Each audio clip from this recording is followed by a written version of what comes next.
evening. Okay, hold on, Bianca. Good evening. Thank you for tuning into season 2, episode 9 of the Front Line Blacc News. I'm your host, Chan Kruma. I am joined with my other host, Lady Chase. She'll be joining us here shortly. We're in the hood, y'all. And on tonight's episode, we will be discussing several things. But first, we're joined by my sister, Bianca. Say hi to the people, Bianca. Black Empowerment Family. I got to put it where they can see you.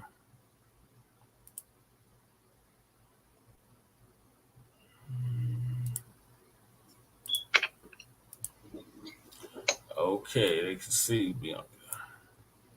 Well, peace, love, and Black Empowerment Family. And on tonight's show, we will be discussing several things. The first thing is Tangibles 2022.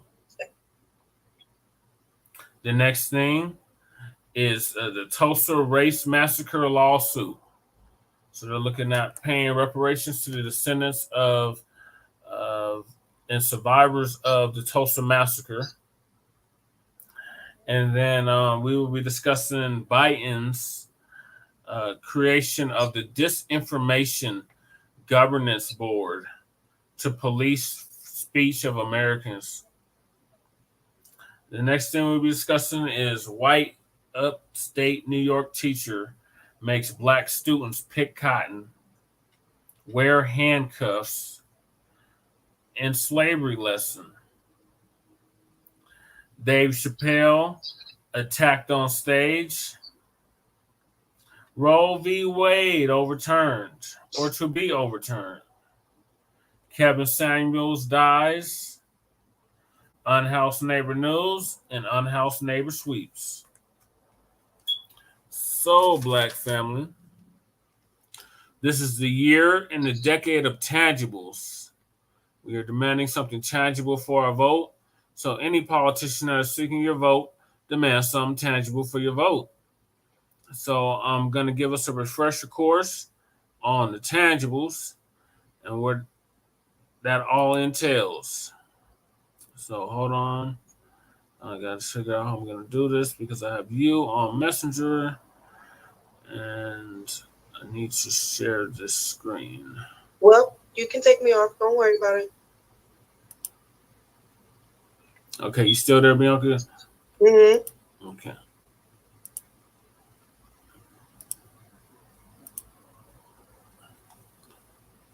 All right. Can you see that? Me? Yeah. No. Okay. Let me make it where you can see it.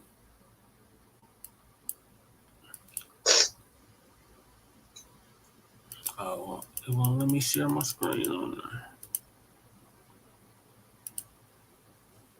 there. Guess you won't be able to see it. So 2 years ago, a brother by the name of Tariq Nasheed came out with the hashtag Tangibles 2020. Brother out of LA. And this hashtag says that the 2020 presidential elections are coming up and foundational Black Americans are going to reject the 50-year-old malign neglect policy that has been implemented by the political system.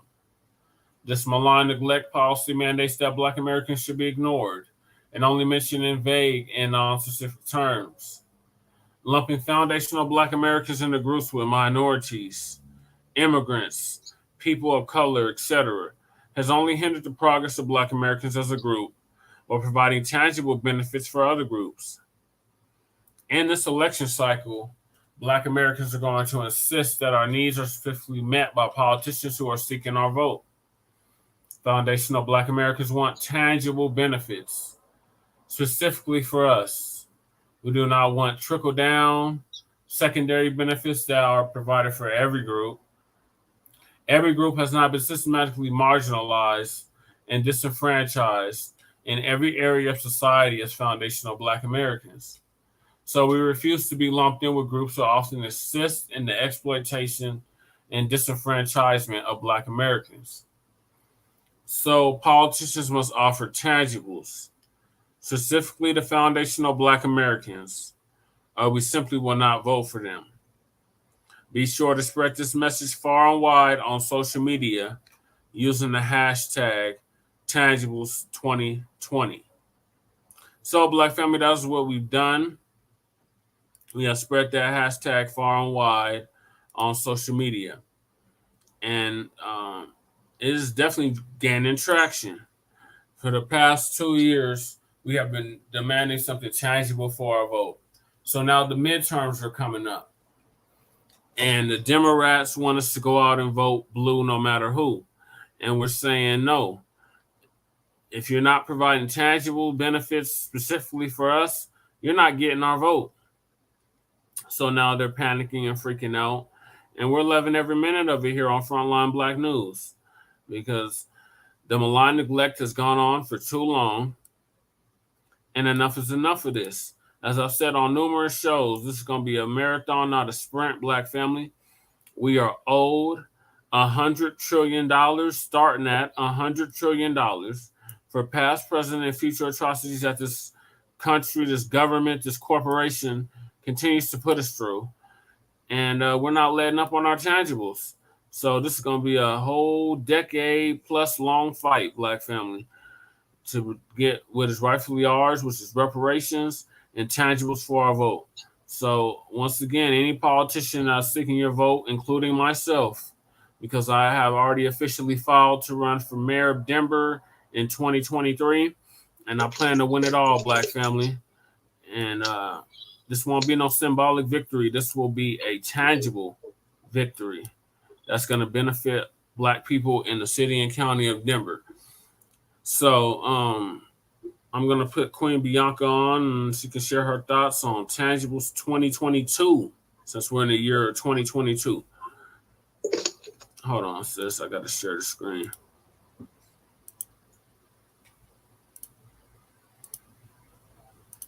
Okay, there she is.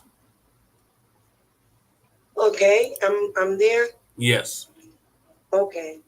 Well, one thing we have to realize as a people is that economic slavery is still in existence. Mm-hmm. There's no way that a country that was founded off of slavery is going to just willingly make sure that we have any type of economic opportunities for equality. So we have to create those. We have to create those for ourselves by saying flat out, what are you going to do for us? You want our votes are the majority of what is tallied in order for we're the swing vote. Quorum. Right, we're the swing vote. If it comes down to it, we are the deciding factor in every election. Exactly. So that being said, we definitely need to stop looking at what is so inclusive. We have to look at what are you going to do for us? What are you going to do specifically for us? And I fully agree with all that you said so far. And so just making sure that we are still very much aware of the economic slavery that we're in. Right. Not pandering in any type of way or keeping it a comfortable situation. It's not supposed to be. It's never been a comfortable situation for us.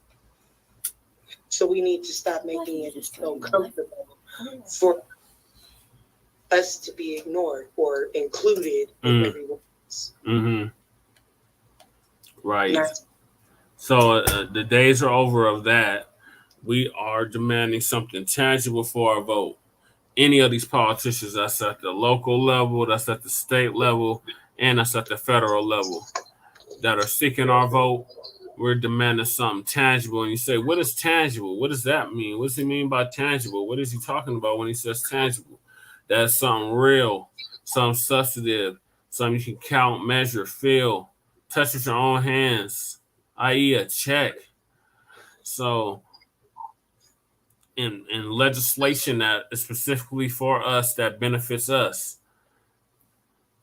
And we also have to make sure that yes, true enough, economically, we want money back.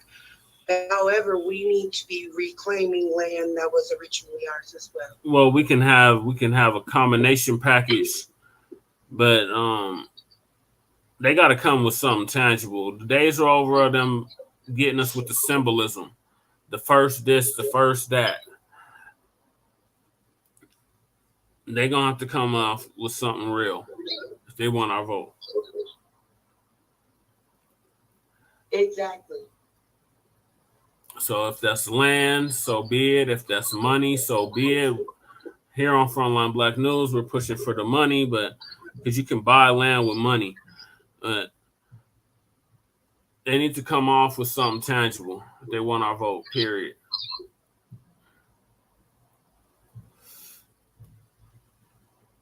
Ashe.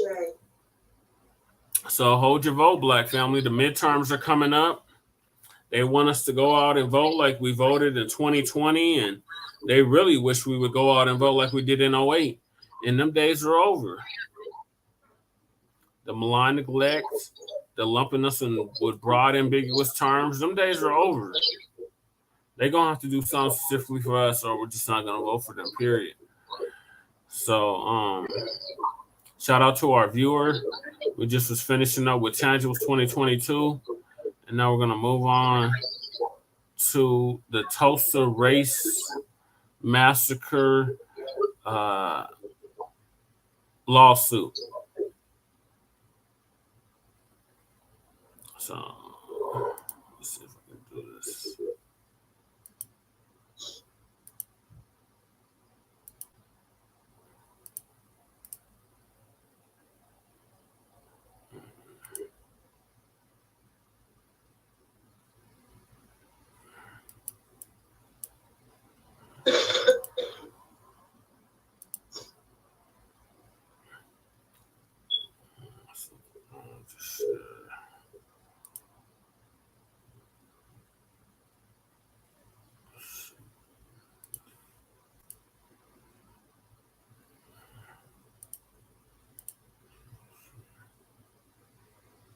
Hold on, Black family. I'm trying to get this right.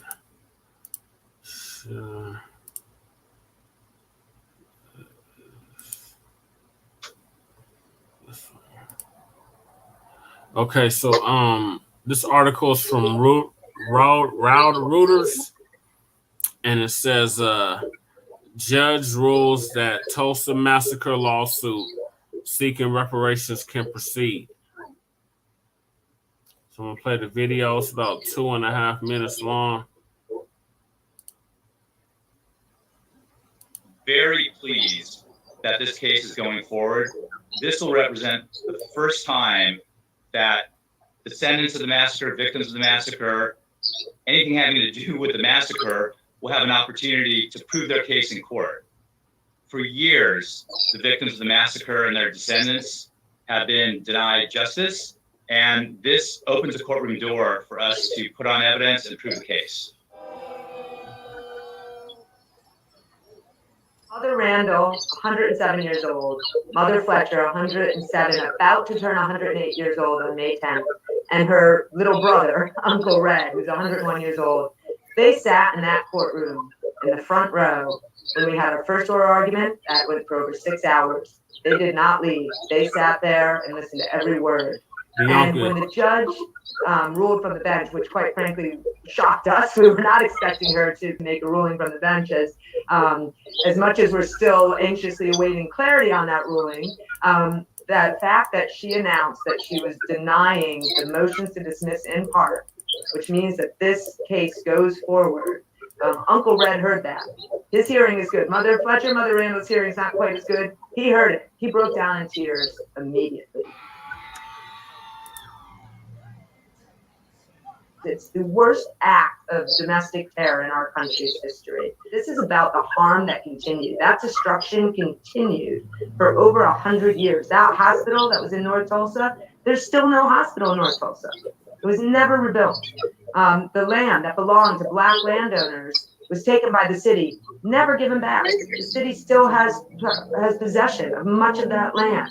So this is about the continued harm. It may have started with the massacre, but there has been ongoing harm to this community for over 100 years that has kept it from rebuilding despite how hard it has tried, and despite the resilience that this community has shown. And it's why they're still fighting for justice.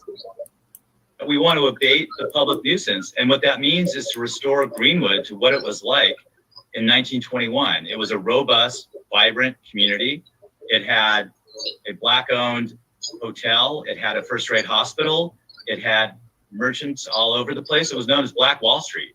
And so the relief we're asking is to have all that restored. Okay. So that was the video, Black family.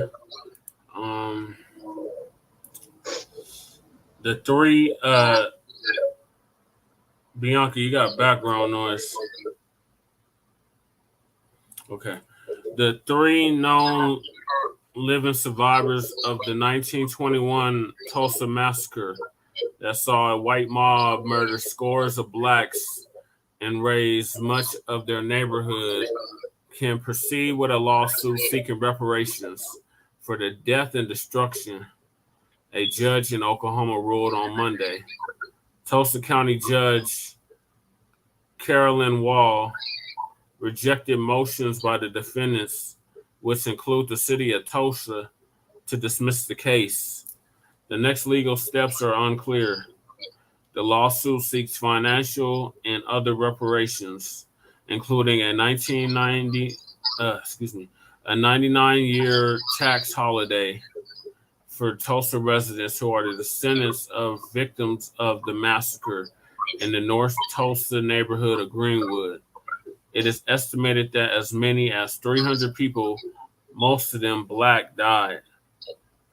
Among the plaintiffs are Lizzie Randall, who survived the massacre as a small child and a descendant of the owner of the Stratford Hotel. At the time of the massacre, the largest Black-owned hotel in the U.S., Greenwood was nicknamed Black Wall Street. And these are pictures of Black Wall Street after it was bombed to the ground by the U.S. government, dropping sticks of TNT from little planes.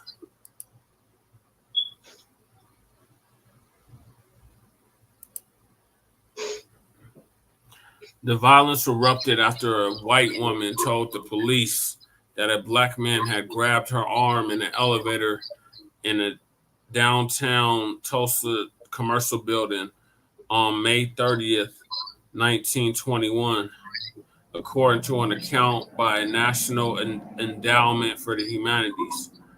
The following day, police arrested the man, whom the Tulsa Tribune reported had tried to assault the woman. Whites surrounded the courthouse, demanding the man be handed over. World War I veterans were among Black men who went to the courthouse to face the mob. A white man tried to disarm a Black veteran, and a shot rang out, touching on further violence. Whites looted and burnt buildings and dragged Blacks from their beds and beat them, according to historical accounts. Whites were deputized by authorities and instructed to shoot Blacks.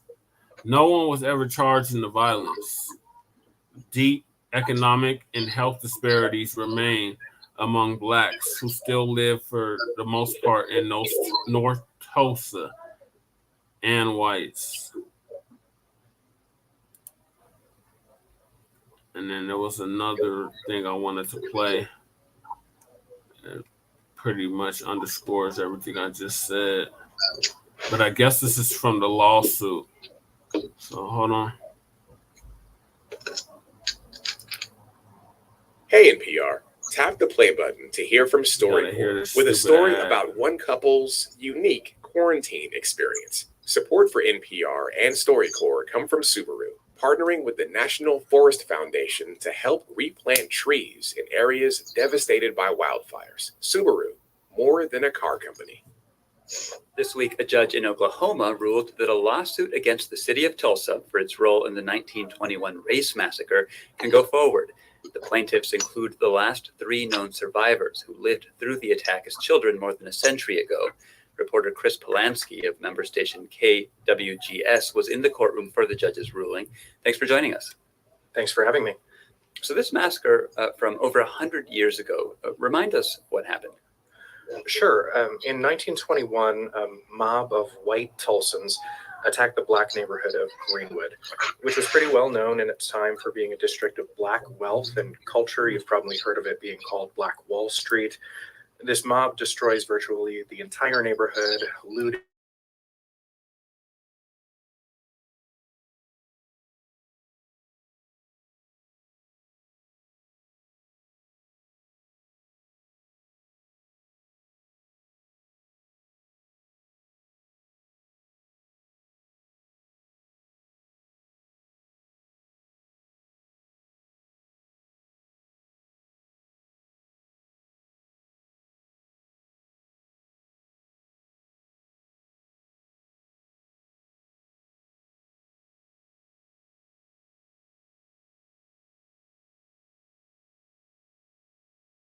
Wow. They're suing the city, the state of Oklahoma, the Oklahoma National Guard, the local Chamber of Commerce, among others, all under Oklahoma's public nuisance statute. They're saying these organizations aided and abetted the massacre, creating a nuisance in Greenwood that continues to this day in the form of various inequities. They want the defendants to make it right with things like a victims' compensation fund and a tax exemption for descendants. The entities being sued, meanwhile, acknowledge the massacre was horrible, but say that there is no ongoing nuisance in a legal sense. Their attorneys kept saying in court that they're being asked to solve racism. Kenny Ucabula, one of the attorneys who filed the lawsuit, says that's not accurate. That is absolutely not what we're asking to do. If you look at the facts that we have alleged in our complaint, and then look at the relief that we have requested, you can see that it is very clearly tied to the conduct of the massacre and the resulting harm that the defendants have instituted through their policies over the 100 years following the massacre. So as an example, the plaintiffs note a hospital was destroyed during the massacre and never rebuilt, and today health outcomes are demonstrably worse in Greenwood than in other parts of Tulsa. So they're asking for healthcare access in the neighborhood as part of their abatement plan. So after the judge's ruling allowing this lawsuit to go forward, where do things stand right now? Well, the city and other defendants had asked the judge to throw out the lawsuit entirely. As you noted, she did not do that. And so now the lawsuit moves ahead, and that means experts like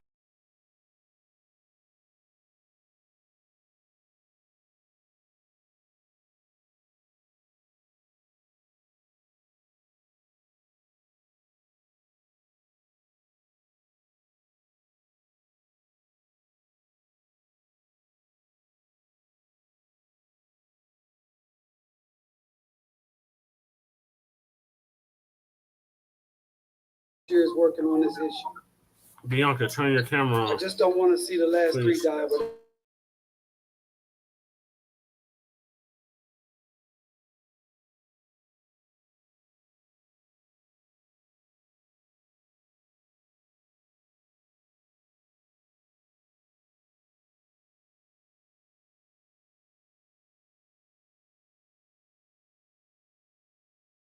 Because it won't share to screens And now at the same more time. from NPR.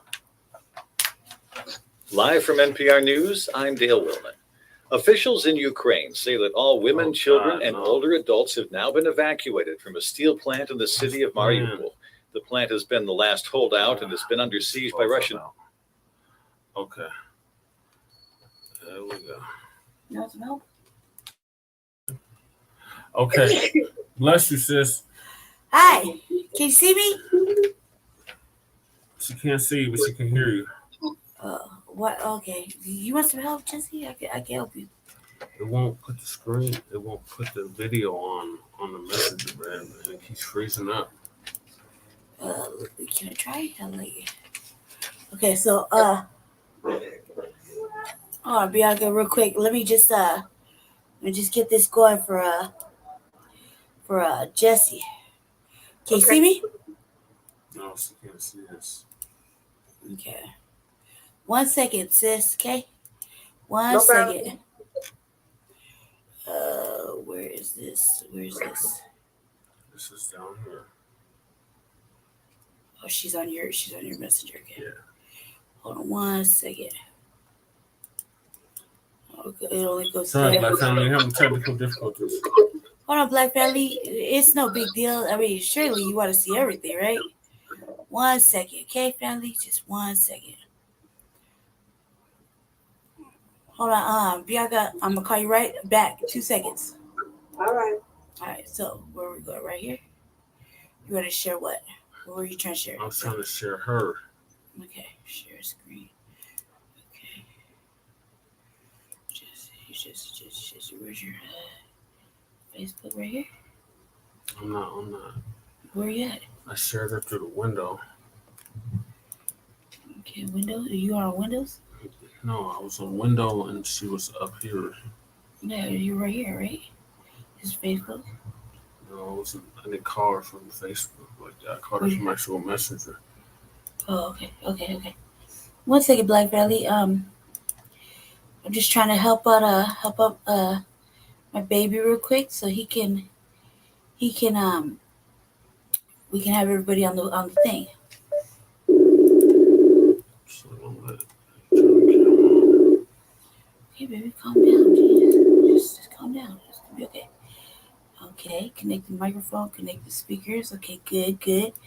You can't okay, 1 second. 1 second. Just calm down, Jesse. Calm down. 1 second.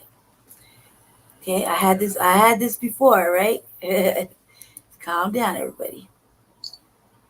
Add.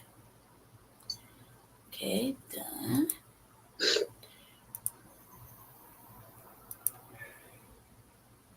Screen. Nope. Okay. Hold on 1 second, baby. Just calm down. It's gonna be okay. Let's get it. No. Okay. No. Okay.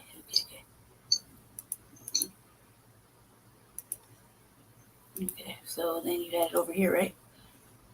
Go to share and go to window. Share screen. Go to Windows. Yes. Okay. All right. You can minus this, right?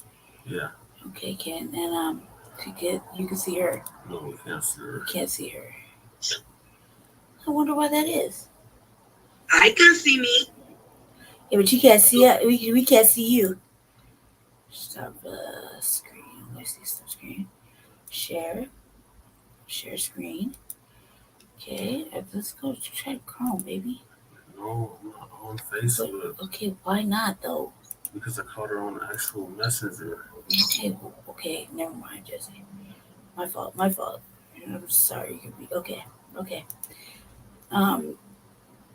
Where I go? Right here? Share? Yes. Share screen. Okay. Now what? Window? Share window. Share window. She should pop up on there. I don't know if she's not popping up on there. Because she's being weird. I'm not being weird. Jesse and his complications of using the StreamYard. Yeah. It's a complication. There you go. Okay. Oops. Okay, where we go? Right here. My fault. Okay. So sure. All right, man. I'm gonna let him fix it real quick, okay? Because I don't want him to get frustrated, and I can feel it happening. So just 1 second, Bianca. Okay. I'm so sorry, dude. I apologize. It's just nothing is working the way because Jesse's doing it in a complicated way. There you go, baby. Sorry about that. Okay, there you go. Okay. She's still not showing up. Okay, but they can see her, right? No. No one can see her. No. Oh my God. Okay, here, Jesse, you go ahead and take over. I don't know how to fix it, baby. Go ahead. You're right. I'll Sorry, let it go. Black Family. We were having technical difficulties right now. Yeah, Black Family. I would have did it a different way, and it wasn't working the way I would have did it.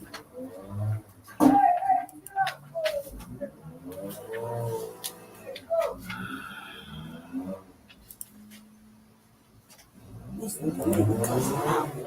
Mhm.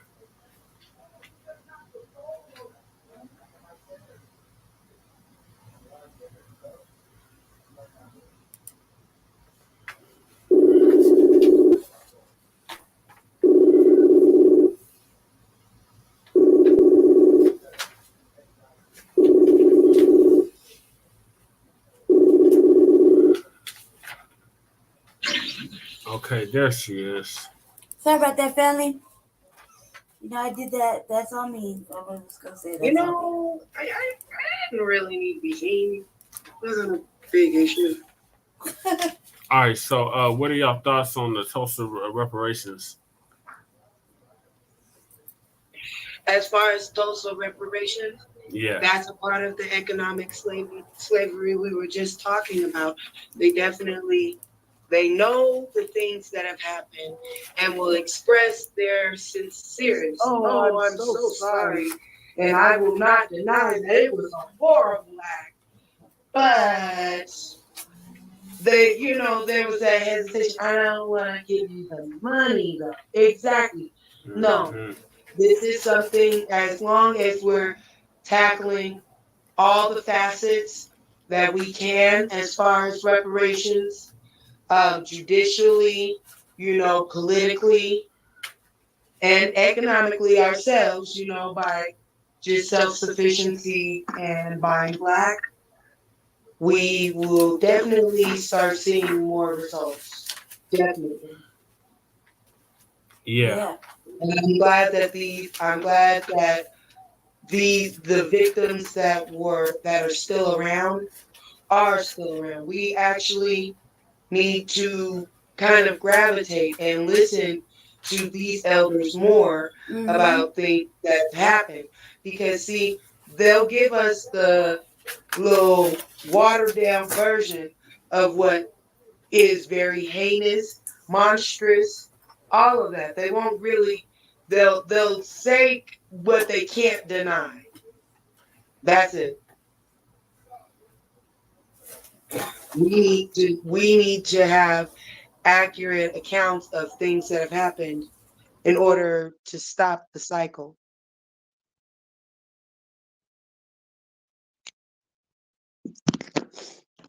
Yeah, I concur. I'm thankful that they were around to see this come into fruition. Right. It's up to us to make sure that we get them the justice that they truly deserve, and in turn getting ourselves justice for the future. Right. It's just a damn shame it took over 100 years for this to be possible. Exactly. And nobody. Which, like I said, it shows even further that economic slavery has never ended here. Yeah. I was listening. Go ahead, man. Yeah, and nobody ever went to jail for this. No one. Of course, because it was a mob. You know, when it's a mob, pack mentality keeps people out of trouble. That's the reason why they'll do heinous things in packs. Yeah. Mm-hmm. Because pack mentality will have everybody like, well, you can't say who did what, because we all did it together. Mm-hmm. Yeah. Well, everybody needs to be in trouble then. Including the U.S. government. Flat out. The government's probably the biggest culprit for covering it up. And the U.S. military. Because they dropped sticks of TNT on Greenwood, Ashland, and I'm not sure for sure. I believe I had heard that it was like private, you know, people that basically privately owned their own planes and what have you. But even with that, the government is still responsible because there are no-fly zones all over, and they're listed and highly enforced all over the U.S. So there was no, unless there was consent, there's no way that they should have been able to fly over and do that. Right. Right. That's what you say. So they're not getting it. They are, but they're not. So they're not getting the full benefit then. Is that what I'm understanding? Like I missed the whole article. So are they just not getting the full thing, or they're getting it with an apology, or they're not? What was the outcome?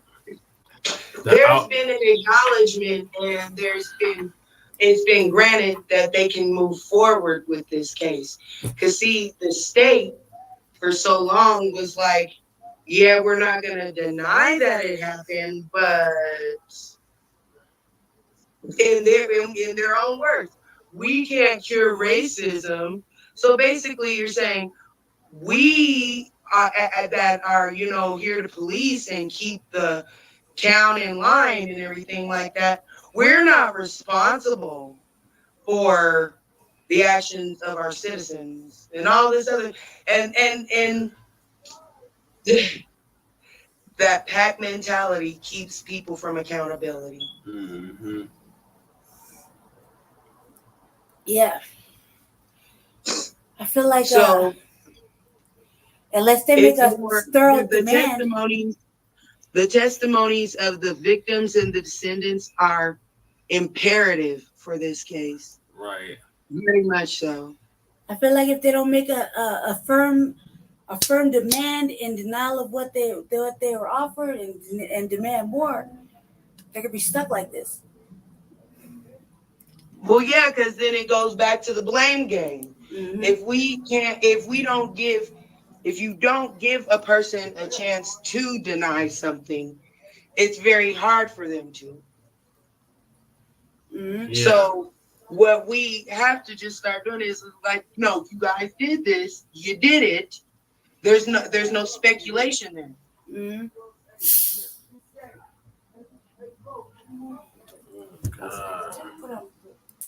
So the trial itself should be about more or less the repayment and the reimbursement and recompensation of these people versus whether the state is responsible. It's very obvious you're responsible.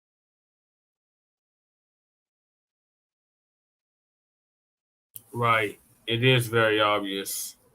There's no, even if you give a child an opportunity to not be accountable for something, they'll blame someone else.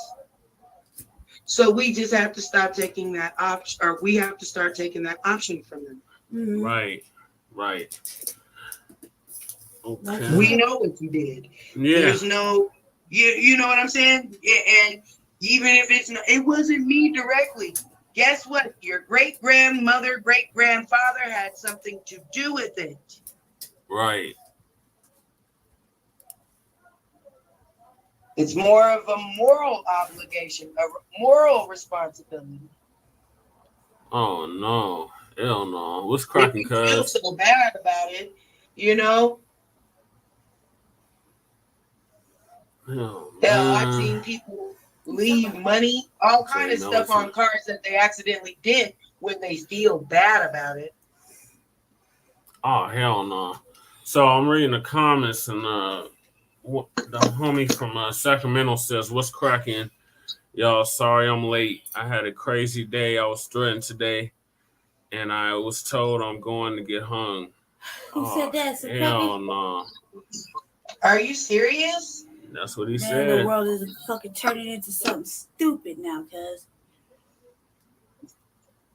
And this is in the... You can hear my city right outside my window. This is in the liberal state of California. They ready.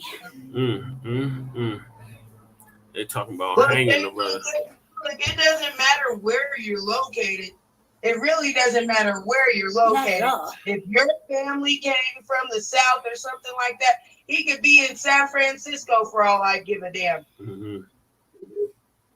That mentality never leaves them. That's why there needs to be more psychological studies done on white people at this point. They're sitting up here and they want to study everybody else. They want to study the social effects of slavery on black people and all this other stuff. But you don't want to do the exact same thing for yourself as far as the savagery and the heinousness that was in that bloodline. Yeah, jump on, cuz. Yeah, go ahead and jump on. Yeah. Is the link up there? Yes. Yeah. Yeah, Bianca, you can hear them outside my window. It's like, look. Well, as I start off the program, we're in the hood. Well, we've seen that escalation. We've seen that escalation. You see a red. The way that type of behavior is trickled down amongst white people even currently. That's why we have the Karens and kids running around here acting the way that they have. Yeah, but this is our family out here just acting out. It's Cinco de Mayo weekend too. Hey, cuz, how you doing? It's cracking, y'all. Chilling. Tell us what happened. All right, so I left early today to go take care of some business, and just in traffic, out of nowhere, this white dude just came out of nowhere and just like, "We're gonna hang you." Oh, hell no. I was like, "What the fuck you say?" Exactly. He said, "We're gonna hang you." He said it like 3 different times. Oh, hell no. Did you mollywop that? You like, catch your beat down.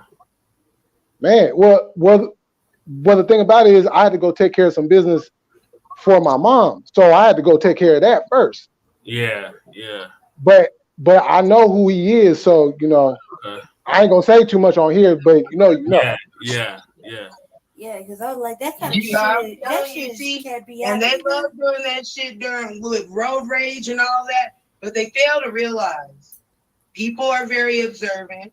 Mm-hmm. People take note of the things that they need to take note of when you behave like that. And just like law, common law, universal law, cause and effect. For every action, there is a reaction. I mean, people just don't understand. They think that they could just try anybody, and they don't realize that at the time that we're in right now, we're in a state of war. So anybody and everybody could get it. No matter. There's no tolerance right now. No white pass is given. Well, regardless, it don't even matter if it's white. There's no tolerance right now for that ignorant fucking threatening fucking shits. Like everybody can get taught a lesson, and everybody act like they're untouchable. They can't be touched, they can't be reached, they can't be hurt, they can't be harmed, and that's simply not the fucking case. Especially when everybody's so on edge right now. Shit's it's summertime. We as a people need to definitely stop being so forgiving and accepting. Yeah, no. You know, I feel that. Look, for real, because once you cross the line, there has to be consequences. Well, yeah, exactly. But be talking to us like that though, ever. Just the audacity to even open your mouth and think those thoughts out loud and even speak them into the world is like. The complacency level, though. That's why it says we definitely now at this point have to start enforcing consequences. These people think they're just so comfortable. They're so comfortable with calling us and with doing the most of us, and that we're just gonna be passive. And little do they know that they might come across the wrong motherfuckers. Yep. You know what I mean? And what we really need to do is redirect our energy. The same way we would go and whoop somebody's ass for disrespecting us that we know and grew up with. We definitely need to have that type of energy when it comes down to people who don't know us. Oh, I think it should go harder, man. I solely believe we should go harder on that. Just for the simple fact that it's messed up that they put us in certain positions where you have to prioritize. I feel like they want you to be is it worth the consequences or this, that? But no, any disrespect Right. that Yeah. we endure at this point At this point, needs right. to be checked, addressed, and not tolerated. Right. Right. Because at this point they playing on our emotions at this point. Right now we're not in a delicate stage, we're in an angry phase. We've been stuffing it in, stuffing it in, stuffing it down, stuffing it down. And they're doing a lot of things To just provoke for it. reactionary purposes. Shit, they're like, you know, be your Huckleberry, man. I'm at that point where I'm tired. Like, we could only tolerate so much to where, why don't you just ask for that ass whooping? Just ask, it'd be a lot easier. Why you gotta make it work so hard? Yeah, and the thing that be disappointing me is, like, you know, every time we'll be out, you know, and it's like, if we see one of us, we can't even acknowledge each other. Yeah. If I do something for a sister, like just a few minutes ago, right, I stepped to the side to allow this sister to go ahead of me. Mm-hmm. She didn't even bother to stop and say thank you, appreciate it, anything. Oh my gosh, and that's so rude. That's something. That's when you gotta check her, brother. You gotta check her too. Excuse me. It's terrible. We don't show any gratitude toward each other. Our manners, which also leads us both on both ends to be like, well, why do anything? You're not grateful. You're not appreciative, and that is a serious wedge that is being drawn. Jay, you feel like she was stereotyping you, and that's why she was not being at least excuse me or I apologize or you know. You know what I mean? Like, well, no, and then the thing is that we're being told in so many ways that when dudes show us chivalry, they're interested in us. So if she's not saying, oh, thank you, you know what I'm saying? She's not looking like she's accepting you flirting with her or something. But it's not about that. It's not about that because manners is manners. Manners Right. is manners. Right. Manners have nothing to do with dating. Right. When I go to the store or whatever and I'm mobbing around and the fellas may open the door because I might need help or whatever, or they help me get, you know, whatever. I'm always like, thank you. You know, I might say, thank you, baby, as like whatever. Thank you, darling. I'm like, well, you know, something like that. But I'm not interested in them. They could clearly feel that. I'm just saying, I'm just being thankful. I call everybody that, homeless people, everybody, right? And I'm just Everybody thankful. Needs to rebel against this new rebranding of us. Yeah, it's polite manners. If you hold the door for me, is our black women being told that they're bad bitches and they don't have to settle for nothing, and they can just, you know what I'm saying, call themselves a bad bitch. This motherfucker better not call her no bitch, and all this other stuff, you know, and I thought that was a confidence building activity.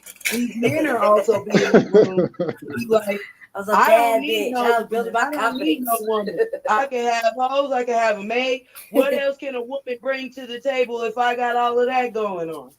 Shit, anyway, get an ass whooping. You're still not too old to get an ass whooping. Right. Facts. To get an ass whooping. Especially you rude. Like, you know how I cruise around the city? I'll be like, I like white people don't ever look at me and they don't ever say hi, right? And I'll be like this on purpose. Hi. You know, I'm gonna ask, you know, I'm gonna ask. But when I go to the store and the fellas or even women or young children, they open the door or they're real nice to me or whatever, I always say thank you because, man, that's all you got is manners nowadays. Manners, honor, nobility, loyalty, the basic principles of life. That you are. That's it. It has more to do with what you, like I said, stand for. Right. We have to stand for stuff now. We can't keep on falling for anything. Right. Exactly. All right. So, unfortunately, I gotta get us back on topic. So what are your thoughts, Jay Milliton, about the Tulsa reparations? Shoot, pay up. Right. Pay up. Simple as that. You know. Did you see Atlanta? They're always trying to find a way not to pay us, and if they do pay us, they'll put in something else to make it look like, well, we're not paying them, we're just giving them free money or free this or free that. Mm-hmm. No, pay up. You know what I'm saying? Stop trying to deflect or or stop trying to put something ahead of that and get us distracted from what the issue is. It clearly states on a United States document, they owe us, not just in Tulsa, but all the descendants of slaves. Yeah, they owe That's us. what I'm It's written saying. in the So document. We have to hold them accountable. That accountability is the most By important thing. force now, it seemed like we can't ask no more. They're gonna waste another 400 years with studies and fucking tests, Yeah, and you know what I mean? that's what I'm saying. bullshit. We know what they did. Right. We're not. I'm not looking for you to admit it. No Right. fucking more. And I'm not I looking see for you no goddamn lie apology dead to my either. face. Cut the check. Fuck your motherfucking apology. You can apologize till you're blue in the face. It don't matter. You still owe, and you're gonna owe Yeah. until the end of time, and you're fucking for at least another fucking 15 Look, decades. just like a child avoiding a whooping. I'm sorry. Okay, yeah, but you're still getting a whooping. So. Yeah. Take Right. it. Like, did y'all see that Atlanta episode about reparations? I was digging it. I was like, man, motherfuckers either eating a bullet or paying 50%. You were working at a motherfucking bum ass restaurant. I'm kicking in your house. You know, did this. Whoop, whoop, whoop, whoop, whoop. I'm taking it. Take it. At this point, why ain't we taking it? Why are we wasting time asking? There's no more asking. They already go. They go drag it out. That California reparations. Jesse don't agree with me, but I'm like, first of all, there's like four white people. I would say white people. He said no. I'm like, White okay. Hixos.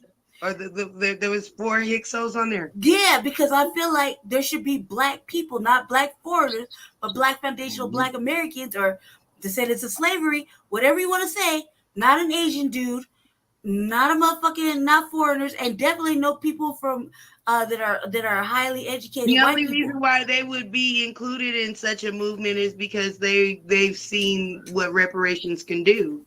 Yeah, you know, I think that's why. To have reparations for their people. I was chucking tomatoes. I think that's why Newsom, your governor, Jay Militant, assigned them to the task force because there's a Japanese dude on there too. Yeah, he's Asian. Fuck right? Newsom. Fuck Newsom. Are you in California, Jay? Yeah, he's a secretary. Oh yeah. Yeah. So you seen the task force, right? You see the task force, right? So man, I seen. Look. So it was probably like a couple weeks ago. I happened to turn on Channel 10, and one of the brothers that's on the task force, he was talking about the reparations out here, but the way he was talking about it was like it was going into all other different types of shit, and I'm like, wait, hold up, time out.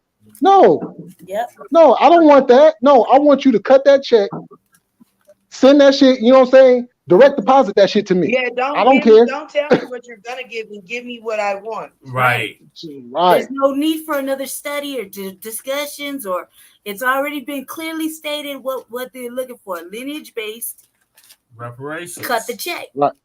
And you know what? I was thinking about this earlier today. It's funny that we're talking about this because I was thinking about this earlier today. Okay, so the bottom line is the descendants of slaves, right? Yep. Okay, so we know. I, as a matter of fact, I'm not even going to use the word slave. Ancestors. So our ancestors traveled from the south, up north, out here. You know what I'm saying? All over the country, right? Yeah. So now what they're doing is instead of just doing that and cutting the check for us, they're trying to come up with some weird ass loopholes because we're in different states. So leave it up to the states. Yep. You know what I'm saying? And trying to base it off of something that is more modern than something that is old. The brother they interweave it into state senate and all this other stuff as far as demographics and geographically. Oh well, let's pin it to this specific area if we're gonna do it, and then right. And that allows everybody else that has nothing to do with this to be able to be like, well, look, we went through this or we went through that. But it's like all these other people change their address and then they can benefit. Right. But there are people already getting reparations though. If you look at it, they're already getting reparations. They already getting reparations, exactly. We the only ones that aren't. Yeah. Biden constantly sends $800 million over there to Ukraine for some damn fight that has nothing to do with us. but they're always telling us, oh, well, we have to go through this and we have to go through that just to, be able to get y'all the money. But y'all could sit here and cut a check and send over there to Ukraine for a war that has nothing to do with us. No study required. It's because they think no, we none stupid. of that. Out that club forever. You understand that the government is a bouncer,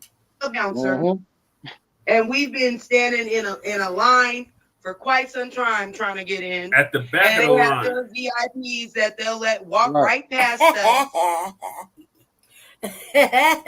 I'm saying, we still sitting at the door trying to find ways to get in. At this point, we just gotta aggressively force the motherfucking hand.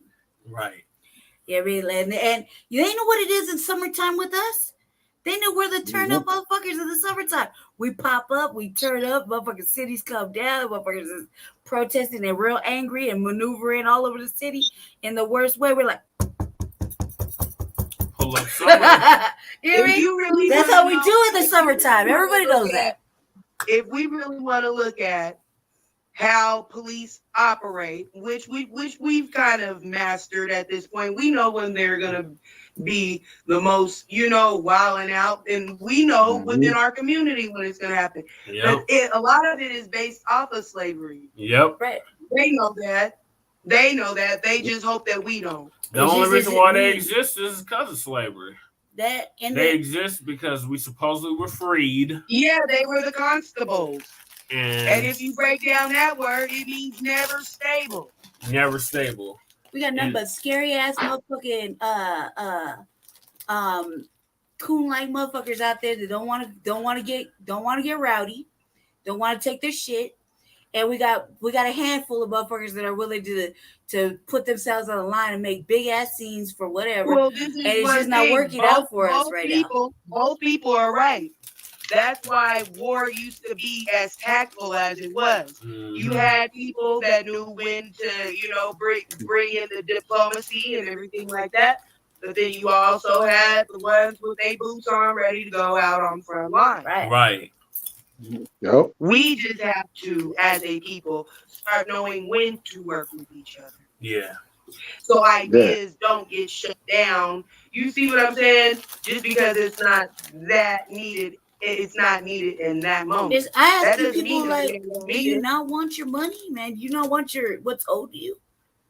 I guess you gotta stay inside. Fuck it. So I'm saying everybody that wants to sit on the sidelines and watch us do the hard work of getting us goddamn reparations. When we get the reparations, because we're gonna get it, you need to sign your damn check over to me. Especially exactly. State of Colorado. Period. Right. Thank exactly. you. Because like it's crazy being out here in California because it's like it's hella liberal out here. Yeah. But then you get like us, like even though we don't proclaim ourselves as conservatives or whatever, us that are not the liberals, I do agree with some conservative thoughts. Yeah. You know what I'm saying? Because this liberal shit, look at the shit that's going on. Look at the shit that's going on. They you know what I'm saying? But they got money for all that though. So they can enslave everything. It's a mind fuck, okay? Because they want to, when they make everything, when nothing is wrong, when nothing can be morally wrong, everything's wrong. Yeah. And so there are certain morals that still need to be in place in order for a person to be able to stand on their own.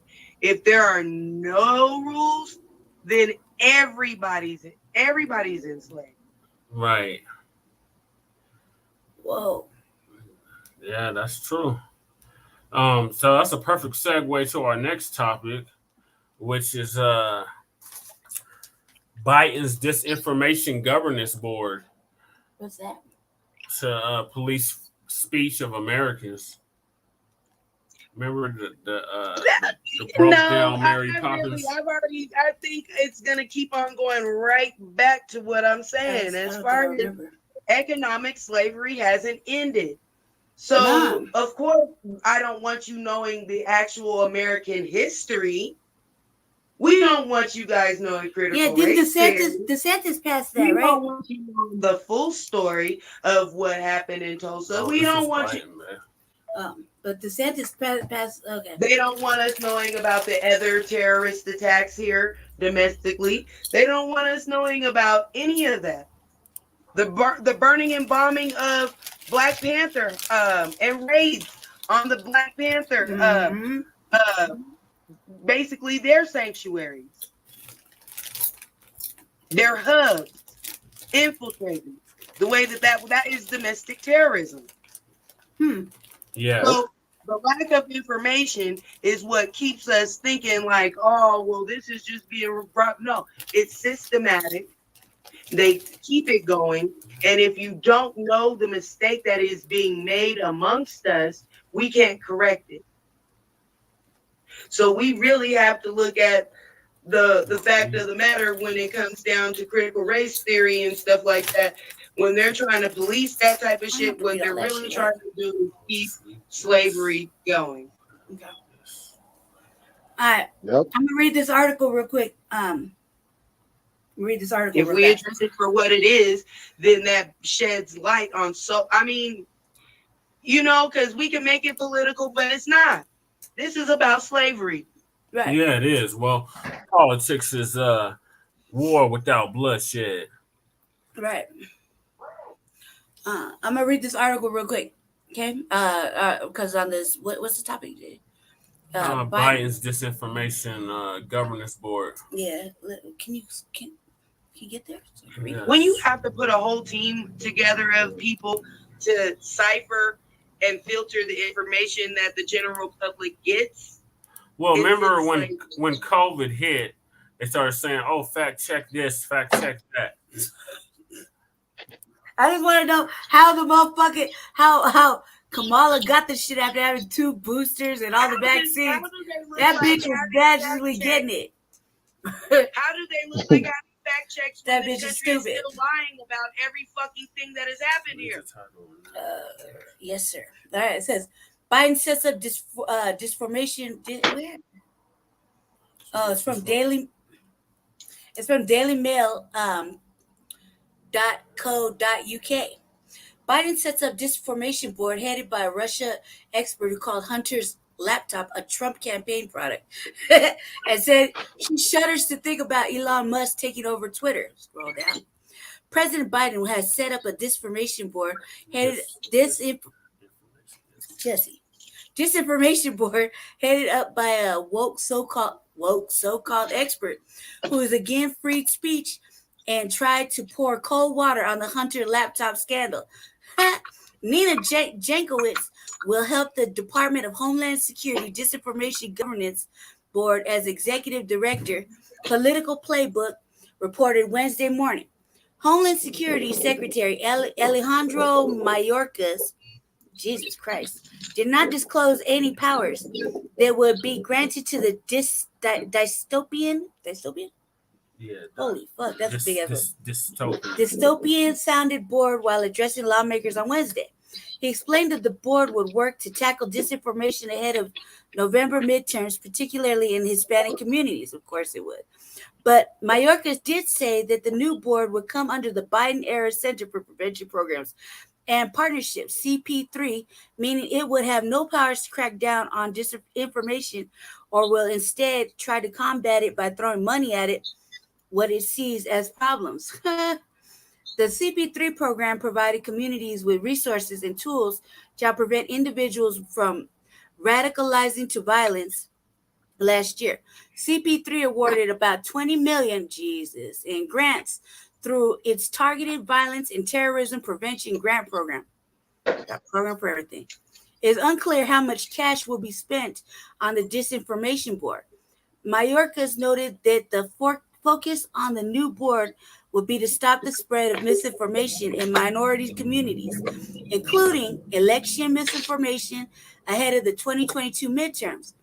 He added that it would focus on the latest trend of misinformation allegedly targeting Spanish-speaking voters.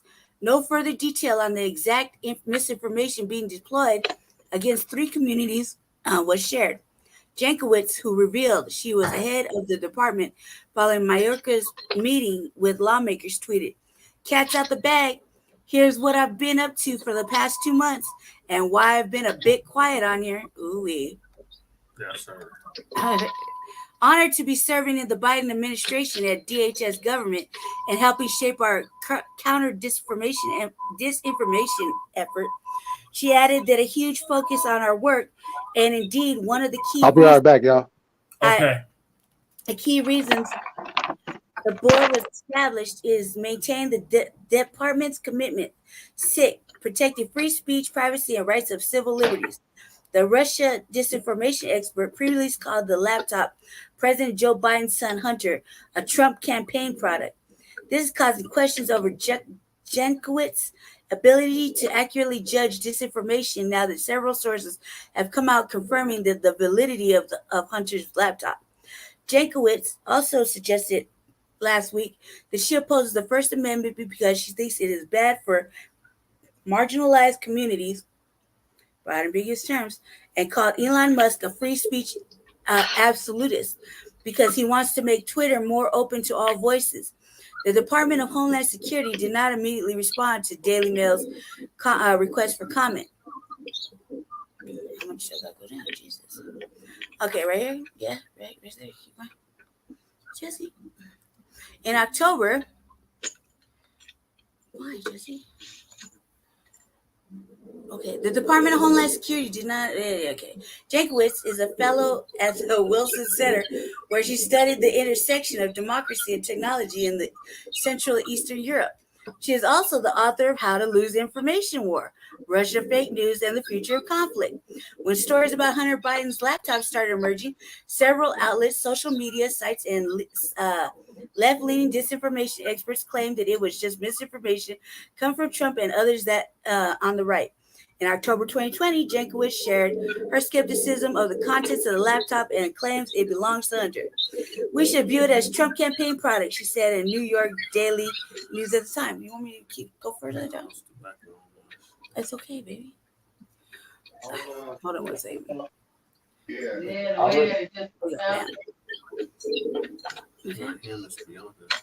Where's she at? I'm here. Okay. Yeah, background noise. Well, Bianca, you got background noise, and it's bothering the master. Wait, hold on a second. Hey, I'm just gonna skip ahead. The person Joe Biden just put in charge of policing American speech uses the power of government. Jankowicz has advised the Ukrainian government on strategic communications. She also managed democracy assistance programs to Russia and Belarus. She received the master's at Russia Eurasian. Jesus, and East European Studies from Georgetown University School of Foreign Services, and a bachelor's degree from Bryn Mawr College. All right, cool. That's All right. Mary Poppins shit. All right, so Black family, what do you think? My thoughts. I got thoughts, but what do you think? I think it's fascism. What? I think it's fascism. That was crazy. I didn't expect that. I think they're trying to control people's freedom of speech and ultimately do away with people's freedom of speech. So what is this becoming? The Democratic Republic of the United States? Well, you already know they've been doing this in certain areas of the U.S. as far as Texas is its own republic, as of right now. Yeah. What? Yeah, Texas is its own republic. So if they want to censor anything that is U.S. distributed right about now, they can. And that's under Cruz or Abbott? That's under Abbott. I had no idea. I mean, I think Elon Musk is doing a lot with his money. Well, you got to look at what they're trying to enforce. They're definitely trying to bring this one world order all the way Well, together. they letting So- it known right there in the article how they're looking at that laptop or whatever the fuck and how they're viewing things. They said it right there in the article. Let me see real quick. Is this it? This is the one, right? Yeah. Hold on a sec. It said something crazy like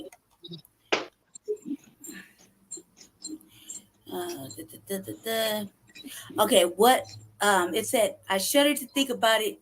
Free speech absolutionists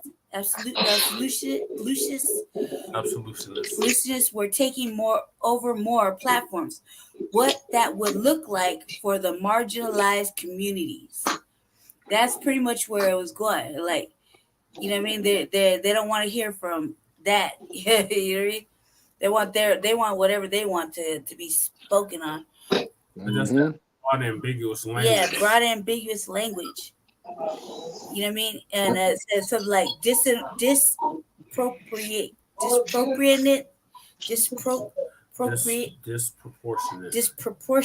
amount of this abuse, and said free speech and lack of censoring on social media would make it worse for these groups that are already shuddering. Yeah, so I mean, one minute they're looking out for the broad and ambiguous people, and the next minute they're not. The next minute they're like, whatever. You know what I mean? Oh like, no, it's always about who says what. Yeah. Because if it's something that they agree with, they'll be like, oh, like with the whole Joe Rogan situation. I feel like in the same article though. Then you see, so they protect theirs basically. They protect theirs. Yeah. Their own code. Yeah. Exactly. Yeah, that's true too. And we can't blame them for that. We really can't. Hell, they have their own code. We need our own. We have one. We just know a lot of everybody's on the same shit. I mean, I don't really see no reason to change up good old Neely Fuller Jr.'s compensatory code. No matter how much you try to fix it, like one dude tried in the UK, right? In the UK, that shit was whack. Just stick with something good and true. It makes perfect sense. You know, we're at war with racism and white supremacy as usual. And now the facts of, you know, we can't say whatever we want because God forbid they take that shit we're emotionally attached to, like such as YouTube or Facebook, and instead of like not, you know, going with something we're gonna have to pay for that represents us, you know what I mean, that ain't gonna take it down. And we could be on code, but I'll tell you what the problem is. Religion. Yeah. Religion separates us. Mm-hmm. Instead of being on code like okay, we black. They knew that was the whole purpose of creating it. They knew that was what it would do. What we need to start looking at more is what the main thing we have in common, which is liberation. Yep. Problem is, if it's not under Christianity, Islam, or any one of, you know what I'm saying, Israelite, you know, it's like we can't allow our ego to step to the side. Look, and think about the bigger picture. The whole shit because they can't be the captain. Yeah, exactly. You know, everybody has a part to play. The problem is everybody want to be a leader, and everybody can't be a leader. Yep. If everybody played their vital organ, like I was saying the other a few weeks back, there are too many people that want to be a heart and they're a liver. That doesn't mean that you have any less of a function in this body. Mm-hmm. So people just need to learn that more than anything. Your purpose. If you know your purpose and you're staying within your purpose, everything can flow in harmony as far as us being able to work together. Yeah, well, I think this is a direct assault on the new black media and people like Reza Islam and Minister Farrakhan, and the list goes on and on.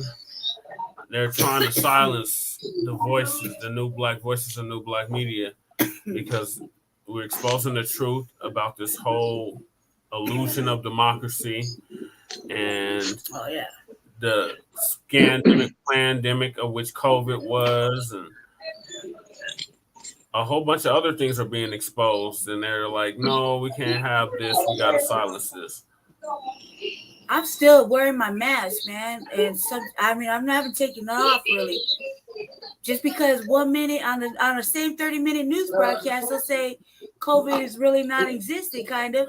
And then like 20 minutes later on the same broadcast, they'll talk about the death rates of COVID in the same state. Yeah. Well, and that's all for control purposes. We know that. Yeah. If they need us to make more sales and for them throughout that month, they're definitely going to try and scare the general public. Who's the new medical doctor? Not Fauci. Is it that other dude that I thought was Fauci? No, it's still Fauci. Is Fauci still the medical doctor? Yeah, I'm telling you, man. They still roll off that leprechaun.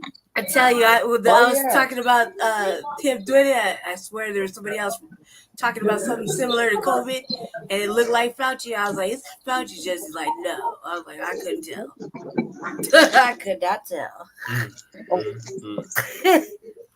It's terrible. I was like, they all look alike to me. I could not tell, my brother and sister. I could not tell.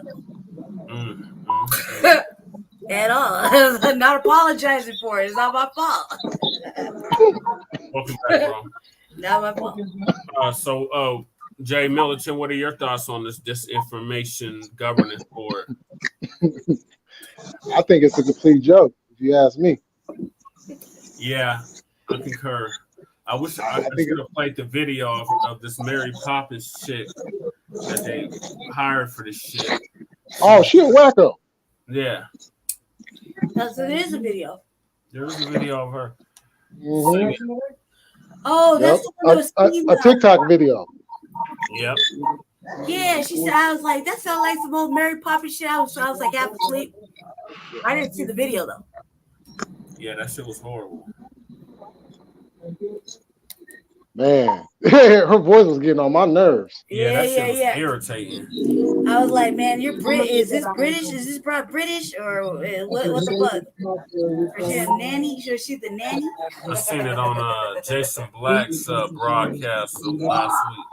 Remember when back like maybe 10, 15 years ago, them nanny British nanny shows were taking over prime time for a minute. I was like, man, this is fucking up my whole Mary Poppins fucking nightmare. That shit was horrible. That shit was horrible. Them kids, there's motherfuckers that really enjoyed that. I was a little girl. I did not enjoy that. Yeah, I wasn't a fan of that shit.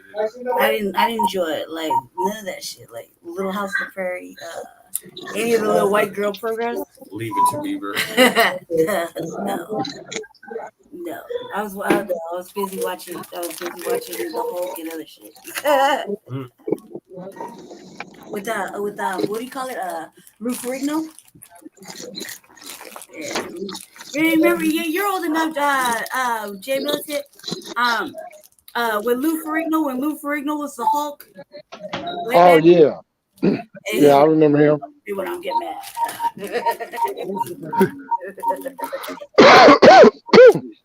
That was the best one. They could never recreate that. Never. They had all this fucking like what do you call it? CB, whatever. Art of the Hulk and shit, but it can never be. It can never be Lou Ferrigno. That motherfucker was running too and cut off. Oh shit. The best song was Night Rider. That was the best beat that somebody should throw a rap on. Okay. Did y'all ever hear the theme song? Somebody should throw a rap on that. That was hard. Can they see it? No, they can't see it yet. I'm gonna play this stupid ass video real quick. Okay. Go to stream your video. Okay. Oh man. My dad had some cut off shorts like me for real. Dude, he used to run around the house chasing this shit. I was like, look at his legs. Calves. Okay. So this is from YouTube. They're talking about this Disinformation Board czar who's singing about the topic on TikTok. Using misinformation, but is really good at delivering propaganda. Oh, and by the way, she's got great pipes. Wondering is really quite ferocious. It's when a huckster takes Holy the lies fuck, and makes them this is sound real good? precocious by saying them in Congress or a mainstream outlet. So disinformation's origins are slightly less atrocious. Oh, what the fuck? That's the new misinformation czar right there. Hey, Nina, if you need a little vice presidential help of misinformation, it'll help you get your job going. I got a suggestion for you. How about this guy right here? It's about you. That's what we're talking. That guy's equally retarded. Oh, Sleepy Joe. Hey, are you gonna talk about the Jen Psaki's not Jen Psaki no more? And it's a black chick? No, because we got other topics, man. Okay, what's the next one? Okay, so I'm gonna move us on to our next topic, and that is a New York teacher. New York teacher on leave after allegedly making black students pick cotton. Ooh.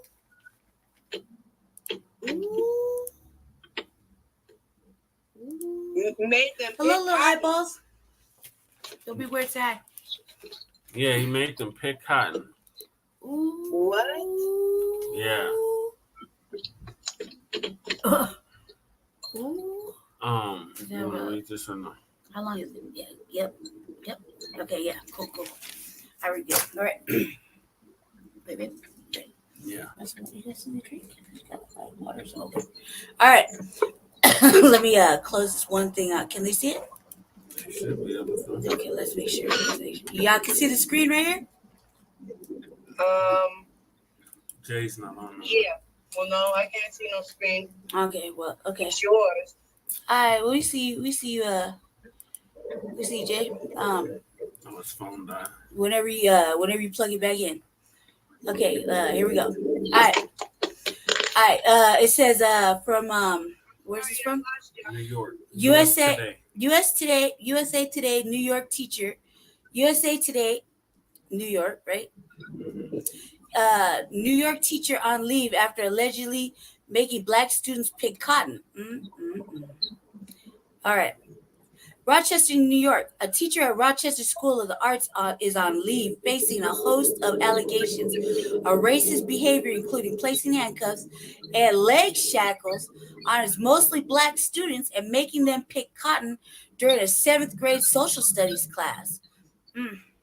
The mothers of 2 children in different class sections said their children shared the same anecdotes with them this week, including that the teacher, 20-year-old Rochester School's veteran, Patrick Rausch, referred to himself as Massa and allowed white students in the class to stop when they complained, but not black students. I almost drove off the road, said Precious Tross, whose daughter, Janisa Brown, is in Rausch's class.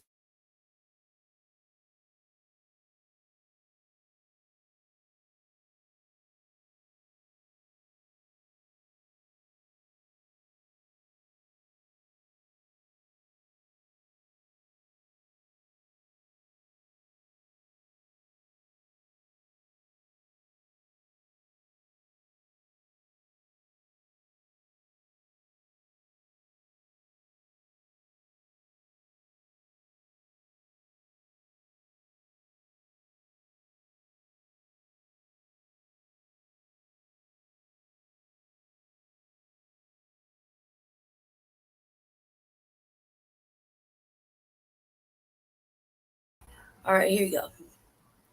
Right here? Right here? Okay. Share? Yes.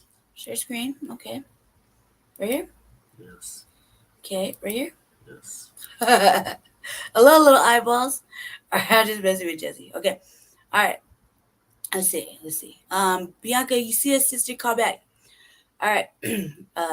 She's traumatized. She feels belittled, Tross said.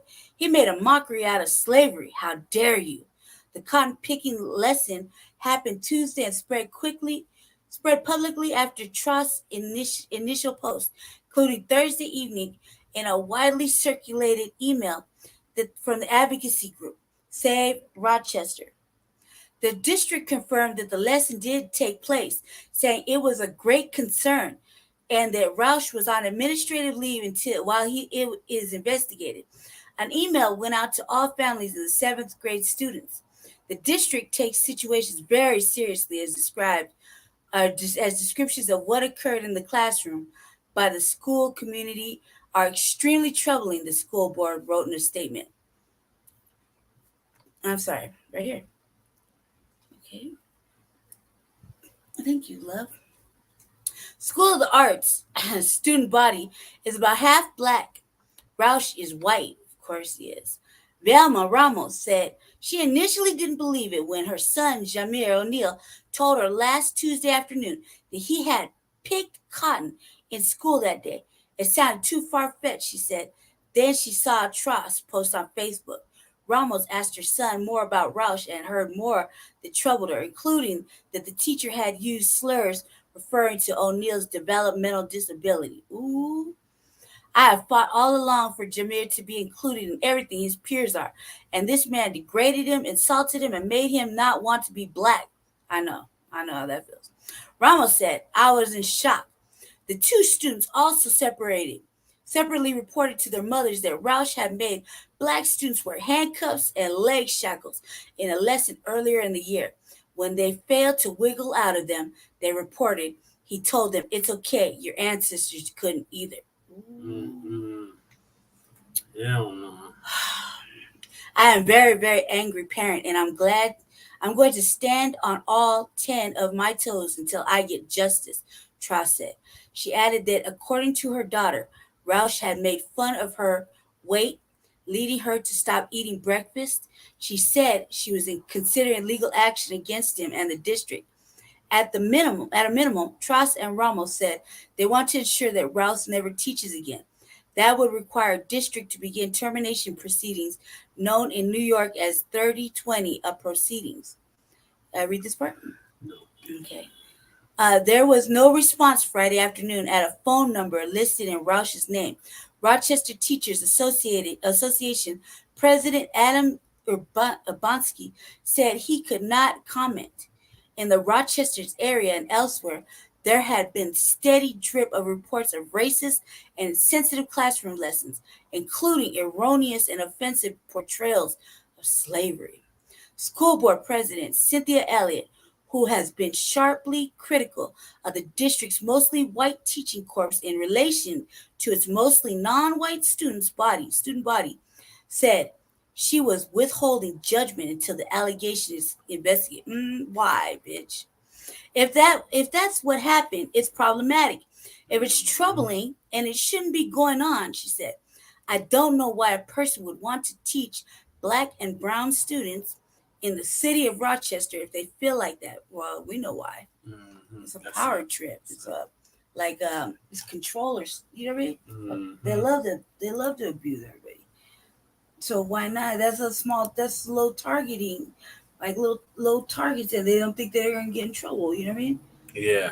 So, but Jesus, and you're flabbergasted. You're like appalled, and you don't know what to do with yourself. Tell me not to call me.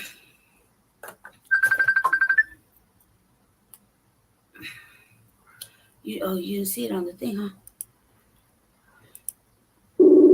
Okay. You guys your knee hurt? Mine does. Is it hurt from sitting in the chair? No. Okay. Okay, she's back. All right, cool. So did you hear the article? Yeah, that's what I said. That definitely wasn't the first racist thing that teacher has ever done. Hell no, it wasn't. Mm-hmm. He's way too comfortable with that.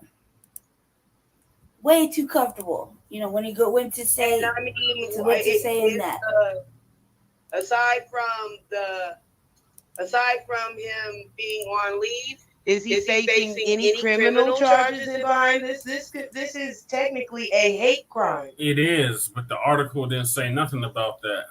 They're pussyfooting around the thought is like, at the minimal, we want to see him not be able to work again. What?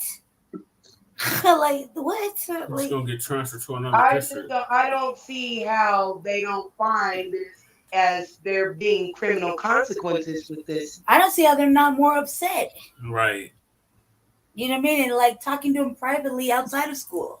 I don't understand. Isn't this the same Rochester that killed a brother not so long ago? Exactly what they have prisoners doing in the prison systems right now, do we? No. But we're not very clear about what they're doing. No. But we know that they're overcrowded at Rockets Island, and the inmates are starting a riot in the prison. Currently? Mm-hmm. Remember we touched on that weeks ago. Yeah, it's a little bit longer. Yeah, but I'm surprised. I mean, they could do so much more everywhere to get their needs, their point across. You know, they're not thinking outside the box. I definitely would like I said, in this situation, I would definitely love to see that followed up with criminal. I don't think, you know how everybody's so passive. This is one case. I'm pretty sure those people are not gonna do that. They're gonna let it.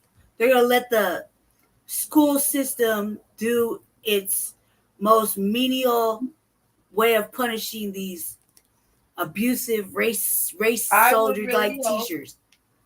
Well, like I'm saying, if there's accountability, you know, we definitely have to hold them hold that school district in general accountable. Right. But don't it fall, Bianca? Don't it fall on the parents that the children are, you know, I mean, obviously they should be upset. They don't seem as upset as a regular. No, the school board can literally pick this up. And if the parents make this a big enough issue for the school. Yeah. Yeah, I don't think they're going to make it a big enough issue, and they should. I mean, we would. Well, I think that sister gonna sue the school or something. And I would hope that you can find some type of all-black school for them to go to. Right. I mean, that dude made some really ugly, disparaging comments. I would never subject my children to that same environment again. Where did they cotton? In New York. He took him he took him on a field trip to go pick cotton. That's like, well, I remember hearing about something like that in Birmingham.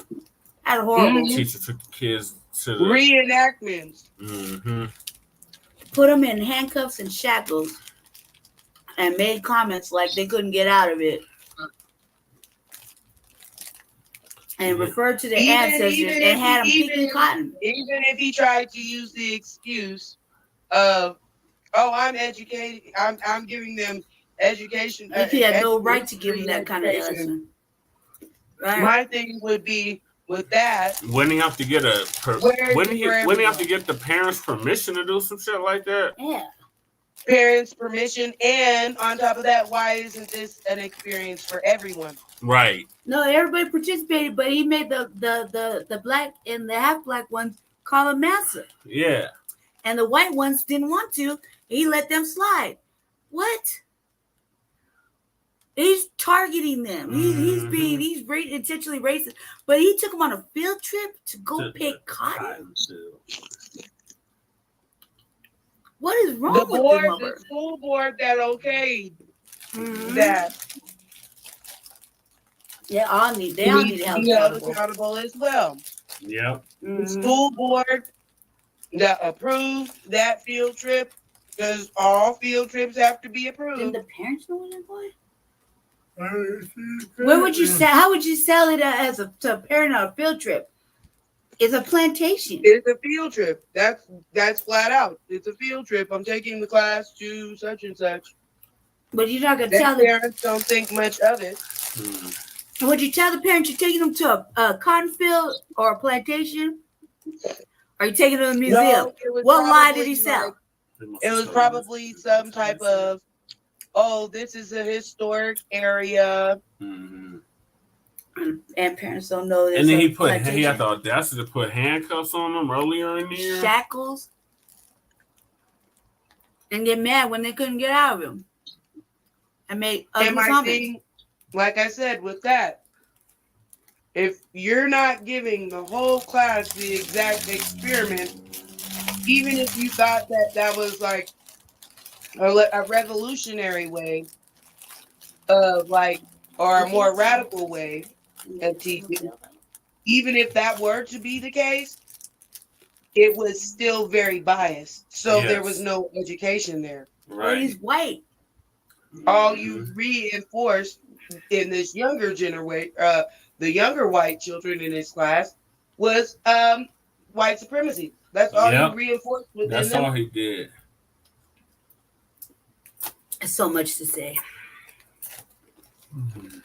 He's white. He's white. All he's showing is their side of the events.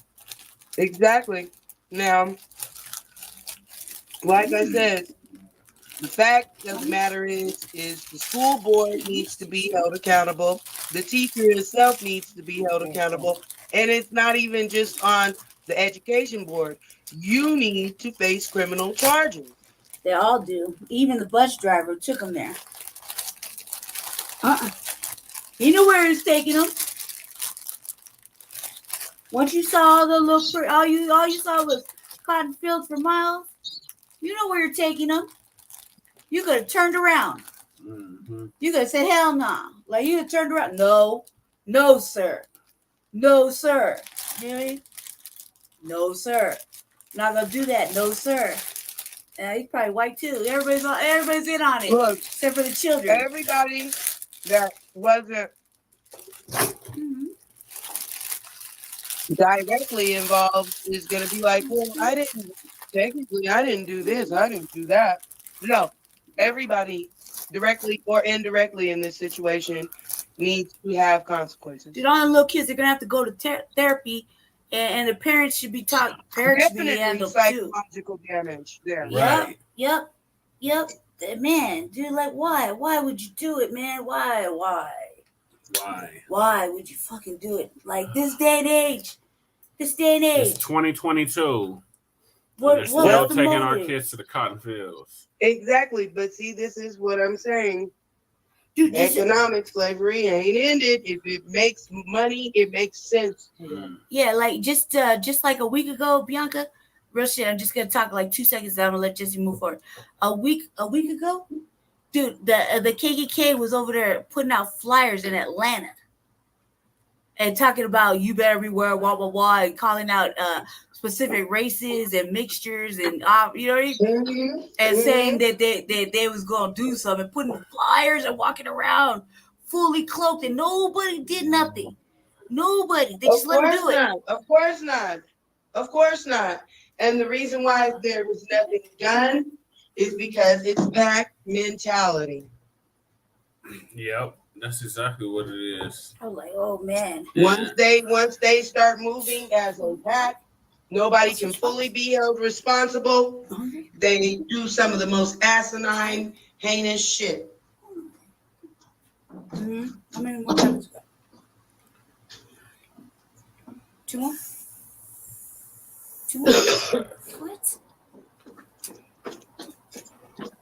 Okay, close. And as long as psychological and economic slavery is still going on, we will see all the other results that trickle down from it.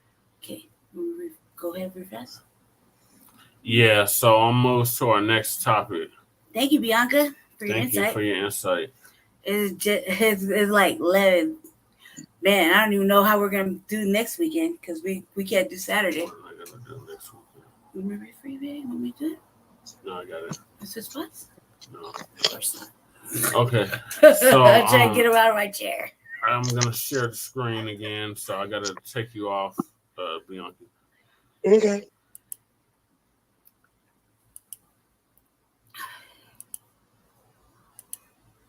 Kind of had a cross-eyed moment right there. Felt like Freddie Gibbs.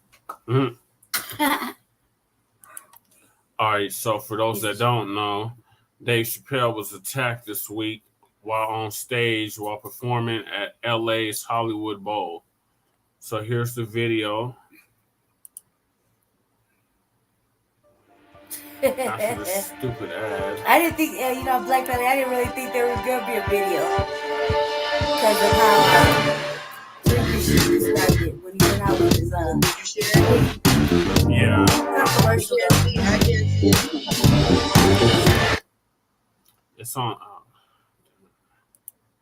It's on a commercial.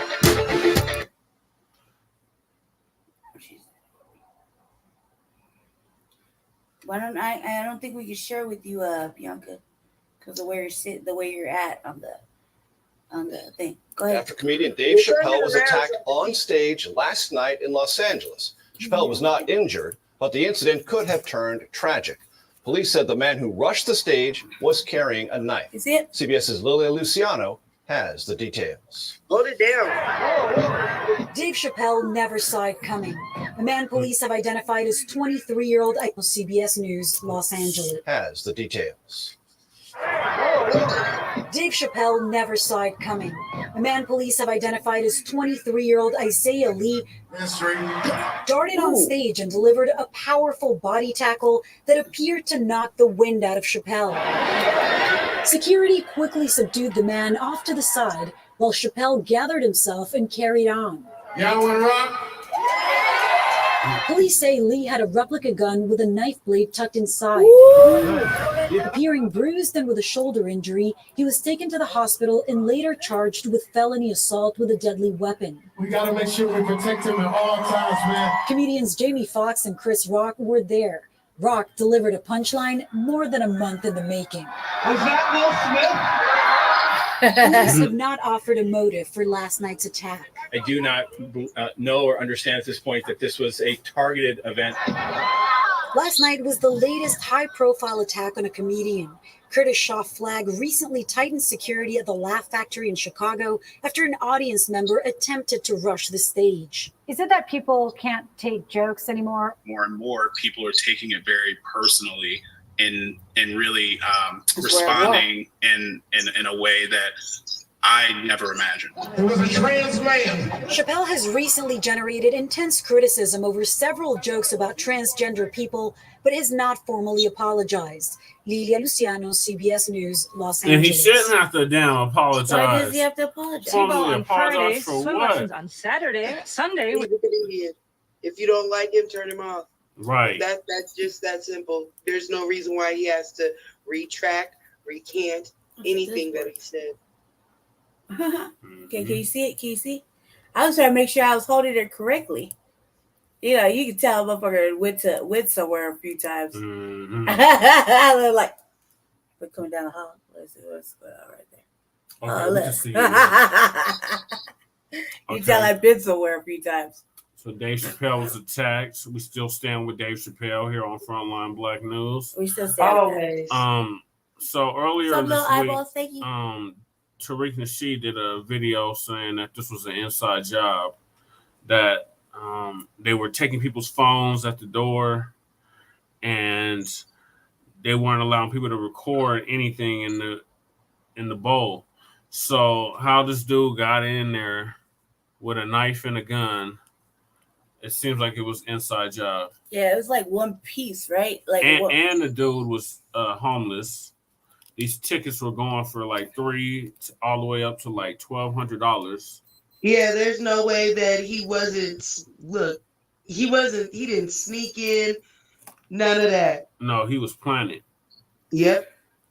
Yeah, that's what our detective Spidey senses were saying, because he got in and he kind of had a thing already, like kind of a grievance, according to reports, with Mr. Chappelle, and he didn't like it, and he's a Trump supporter, and he's making music, I guess, with both things involved in his lyrics. Yeah, and I was just like, you rushed him like that, and man, they got at him. I guess he was all twisted up, Mm-hmm.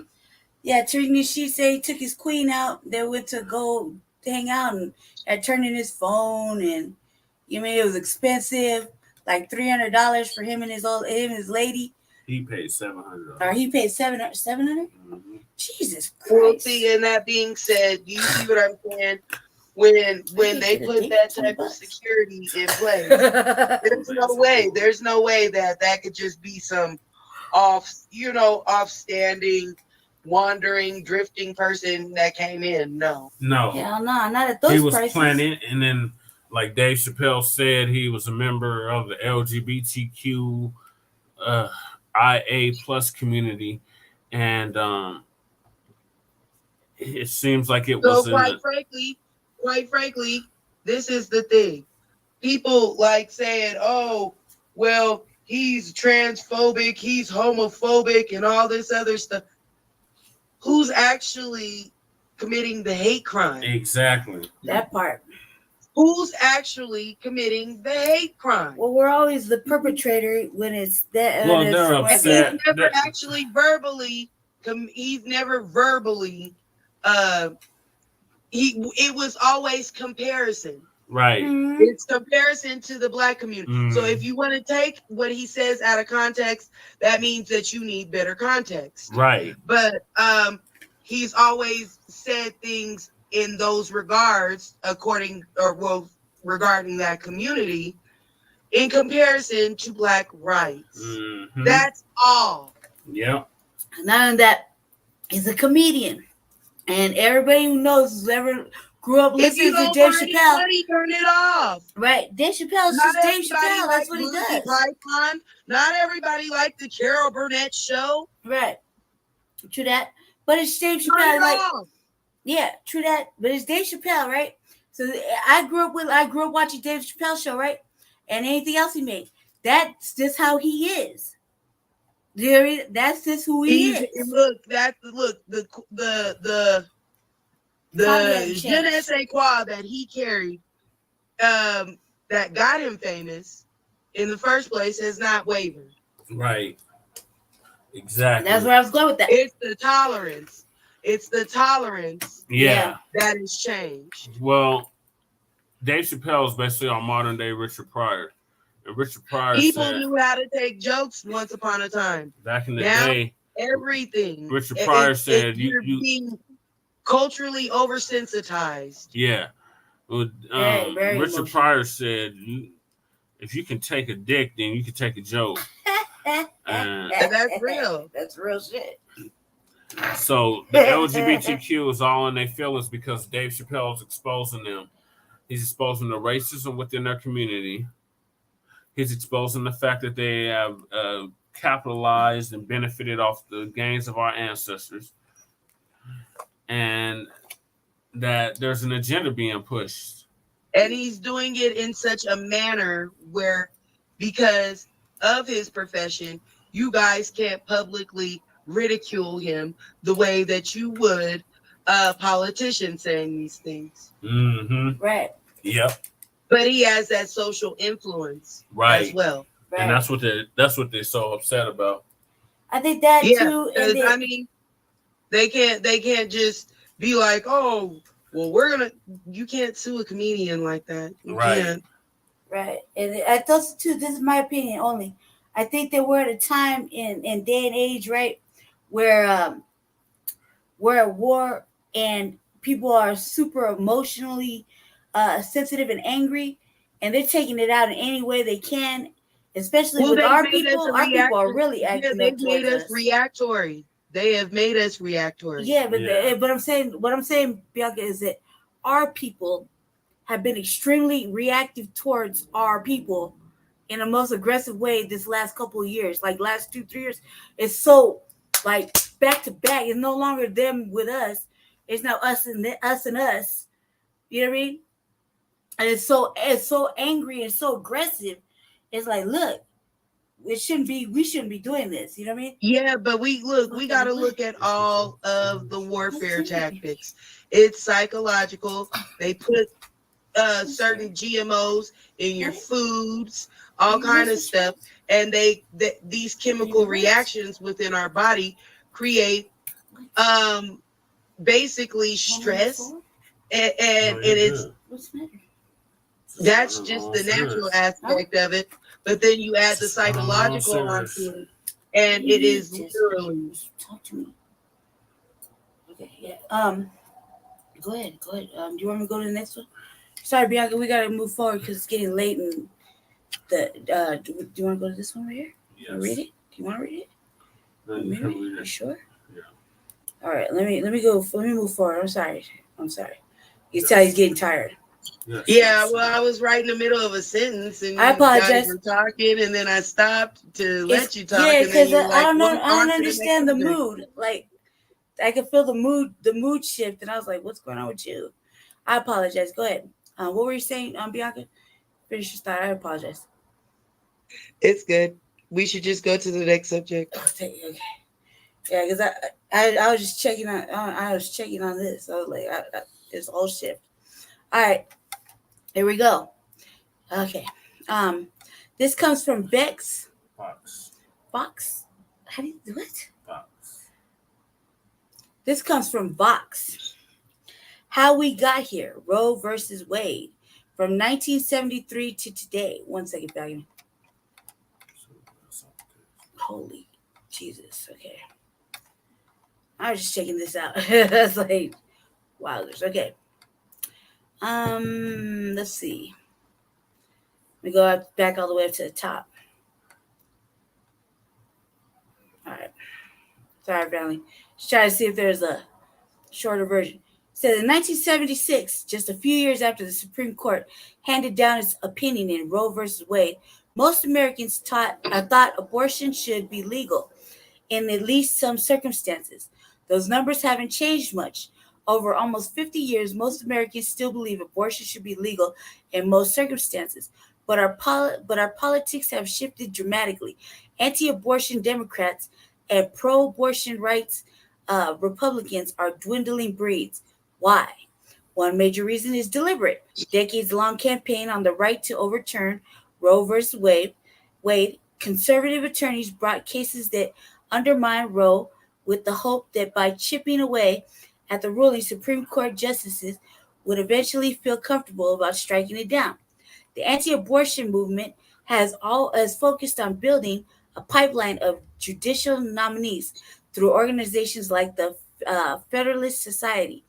The left, meanwhile, has focused on shifting part opinion on related issues like contraception coverage, the Hyde Amendment, which prohibits government funds from being used to pay abortion except in the case of rape, incest, or endangering the mother's life, while treating Roe as a largely settled matter.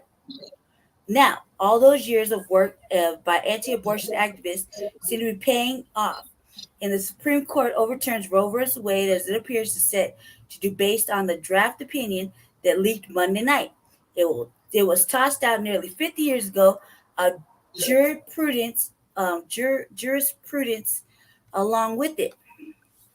Over the decades, the ruling turned into the biggest lightning rods in American politics, and those years were punctuated by crucial moments. Here are the most significant. 1973. Roe versus Wade is decided. Justice Harry Blackmun writes the opinion, finding that people have constitutional right to an abortion in the first and second trimester. He grounds it the right in the 14th Amendment, right to due process, and an applied right to privacy. 1976. The Hyde Amendment passes for the first time. The measure prohibits government funding and being spent on abortion services except in cases of rape, incest, or threats to the life of the pregnant person. The provisions exemplify this kind of restrictions on abortion that the right continued to champion over the next 5 decades and eventually draws to the focus of the Democratic Party. Keep going. Yes. 1978. James Bopp is named general counsel at the National Right to Life Committee, nation's leading anti-abortion group. He becomes the architect of the strategy that looks set to succeed today, an incremental approach to slowly undermine Roe until he hoped the justices would eventually overturn it.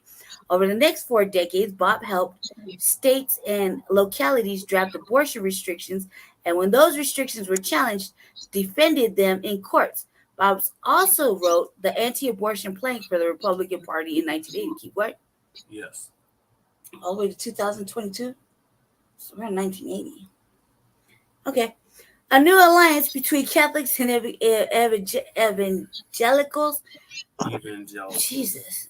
How did he say? Evangelical. Does anybody else aside from me see the inhumanity in us debating on whether we can kill babies? Word. I mean, we should have just listened to TD Hip Hop because he pretty much summed it up for us. If there were more consequences for the actions that lead up to women wanting abortions, like rape and incest, if there were higher consequences for these actions, they wouldn't be as common. And then you also, or like I said, the life endangering. However, my thing is it's been so casualized that it is literally becoming out of responsibility for yourself. And that's the way I can't stand to see it being used. Yeah. So I feel like they need to crack down on women that if they are getting one, do they meet those 3 requirements? Rape, incest, or endangerment of the person's life. If it doesn't, then they look, you're gonna have to figure it out. You go, baby, put it out if you want to say it. Yeah. I mean, they were talking, Bianca, on the news, right when the leak had went out. You know, they try to make it other agendas that could be in question with the Supreme Court or whatever, right? But at the same time, they're like, that people will do if they really want to rid themselves of something that doesn't fit the criteria, will make their way to states like ours to have an abortion at and all the way up until 9 months. You can get rid of a child. Listen, there's no justification for the killing of a child unless it, like I said, fits those 3 criteria. If it might be an inopportune time in your life to have a child, but that is not any of those 3 grounds. Well, how do we get from first and second trimester to damn near full term? Because you want to know why they're okaying the stuff? Because they're using those fetuses. They're using those fetuses. Nobody ever asked, what do men think about this? Because we never asked men what they think about, like, in regards to the loss of something like that. Like, if you had if you're hypothetical, if your mate did that, I would be upset. I mean, but it's her body at the end of the day. It's a life. It's a life. And that's what women look. I'm a mother of 3 children. Me too. I could have easily said, this is my body. But listen, if my baby is developing in my body, this is no longer my body. This is this baby's growing space. I explained to Jesse how I felt about it. I said, look, sometimes sometimes you gotta look at those 3 factors, right? That we know for fact. I said, and then also too, science has progressed so much now that they test the water and they could test for all sorts of genetic deformities or brain parts that are missing, et cetera, right? Now, as a parent, as a person carrying the baby in the womb, if you know that your child is like me, I had a congenital thing, right? So you know that your kid is going to have to live with something that you emotionally will have to be responsible for the rest of their life, financially, emotionally, medically, all that. And you can't give them a life that they're worth living. And they're going to struggle. At that point, you have an option when they test that water to go ahead. It's early in the pregnancy to not let that child suffer with some severe things like that, like missing limbs, missing parts, halfway organs out, or you're gonna be struggling to keep up medically with that. Yeah. You know what I mean? Like my condition, I was wrapped up. I was wrapped up in the bands, right? They could have severed everything, including me. So part of, so I'm a little shorter was I. However, That was the body trying to rid itself of something it didn't want. They didn't want the pregnancy. You hear me? Just took something strong to hold on. You know, it was like, fuck it, I guess I'll leave me. You know, but it was trying to rid that. The body will try to rid it, but when you take matters into your own hands this late, that late, like I was like, man, what happened to the 16-week period? Why did it go all the way to 8-9 months? Even if you feel like you cannot handle that responsibility, there are so many families at this point that have fertility issues. Word. They have no problem adopting a baby. You see what I'm saying? Yeah. Now, what I feel like a lot of people in this nation are running from is accountability for themselves. Yeah, you do wild ass shit. Accountability for their decisions. Accountability for their actions. Right. So when you're running away from that, yeah, you didn't protect yourself. You're gonna find a reason to stop anything that's gonna make you face that. And a lot of women don't. I might be triggering some people, but a lot of women don't want to deal with their actions. No, they don't want to be accountable for their actions, and so abortion is a way of them ridding themselves of one of their consequences for their actions. Word. Yes. And like I said, because it's becoming just as casual as Plan B, okay, which was supposed to be originally developed to avoid abortions. Oh, yeah, to avoid that accidental pregnancy from a one-nighter. Yeah, but see, exactly. And that's us not wanting to exhibit any morals. Right. We didn't want to cover up. We didn't want to protect ourselves. Now innocent life has to suffer because you aren't ready to accept accountability for your actions. Yeah, you weren't ready to invest in a pack of rubbers and some birth control, and you was just free. You was just freely doing the most. You got knocked up, and then you don't want to have it. I mean, career-wise, there are a lot of women be like, well, it was just I had to. It was that point in my career. I could not have a baby right then. Okay. I seen three with my cousin from 3 abortions for my cousin, and I was telling Jesse about a situation when I was younger when I had a foreignology. It was a long time ago, and they had to go in there. They showed a room on 9 News, right? The little setup with that we go in for exams, and they had this machine in there. And I tell Jesse, I said, "Cause you don't even want to know about this machine. That machine is like a vacuum on the inside, and it's real fast. And the sounds and the feelings of it all, you as a person, you don't think it's shit right now, but later on, that shit is gonna haunt you. The sounds, of course, the feeling. Murdering, look, if that would be like that would be it. Look, it is murder. So if you got away with murder 20 years ago, that still is gonna be something you eventually it crosses your mind, whether you got away with it or not. You see what I'm saying? Yeah. What about all the children that didn't make it? That didn't get all the way. It didn't go through, and they managed to live, knowing that their mother tried to rid the world of them beforehand, and they made it. You know what I mean? What kind of traumatic shit? You know what I mean? That's traumatic all the way around. There's so much psychological slavery going on right now because people feel like they're free to make these decisions when in all actuality they're being programmed to make these decisions for population control purposes. Yeah, TD Hip Hop did a thing, and the way he broke it down with black babies that were being aborted and the ones that lived, the numbers were damn near like close in those millions.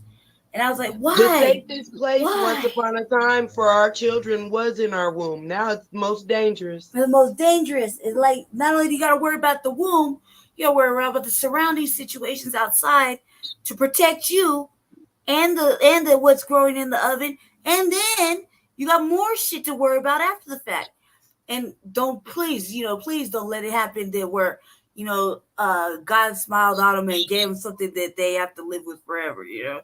That shit is crazy. I'm like, there's not even enough reasons in the world.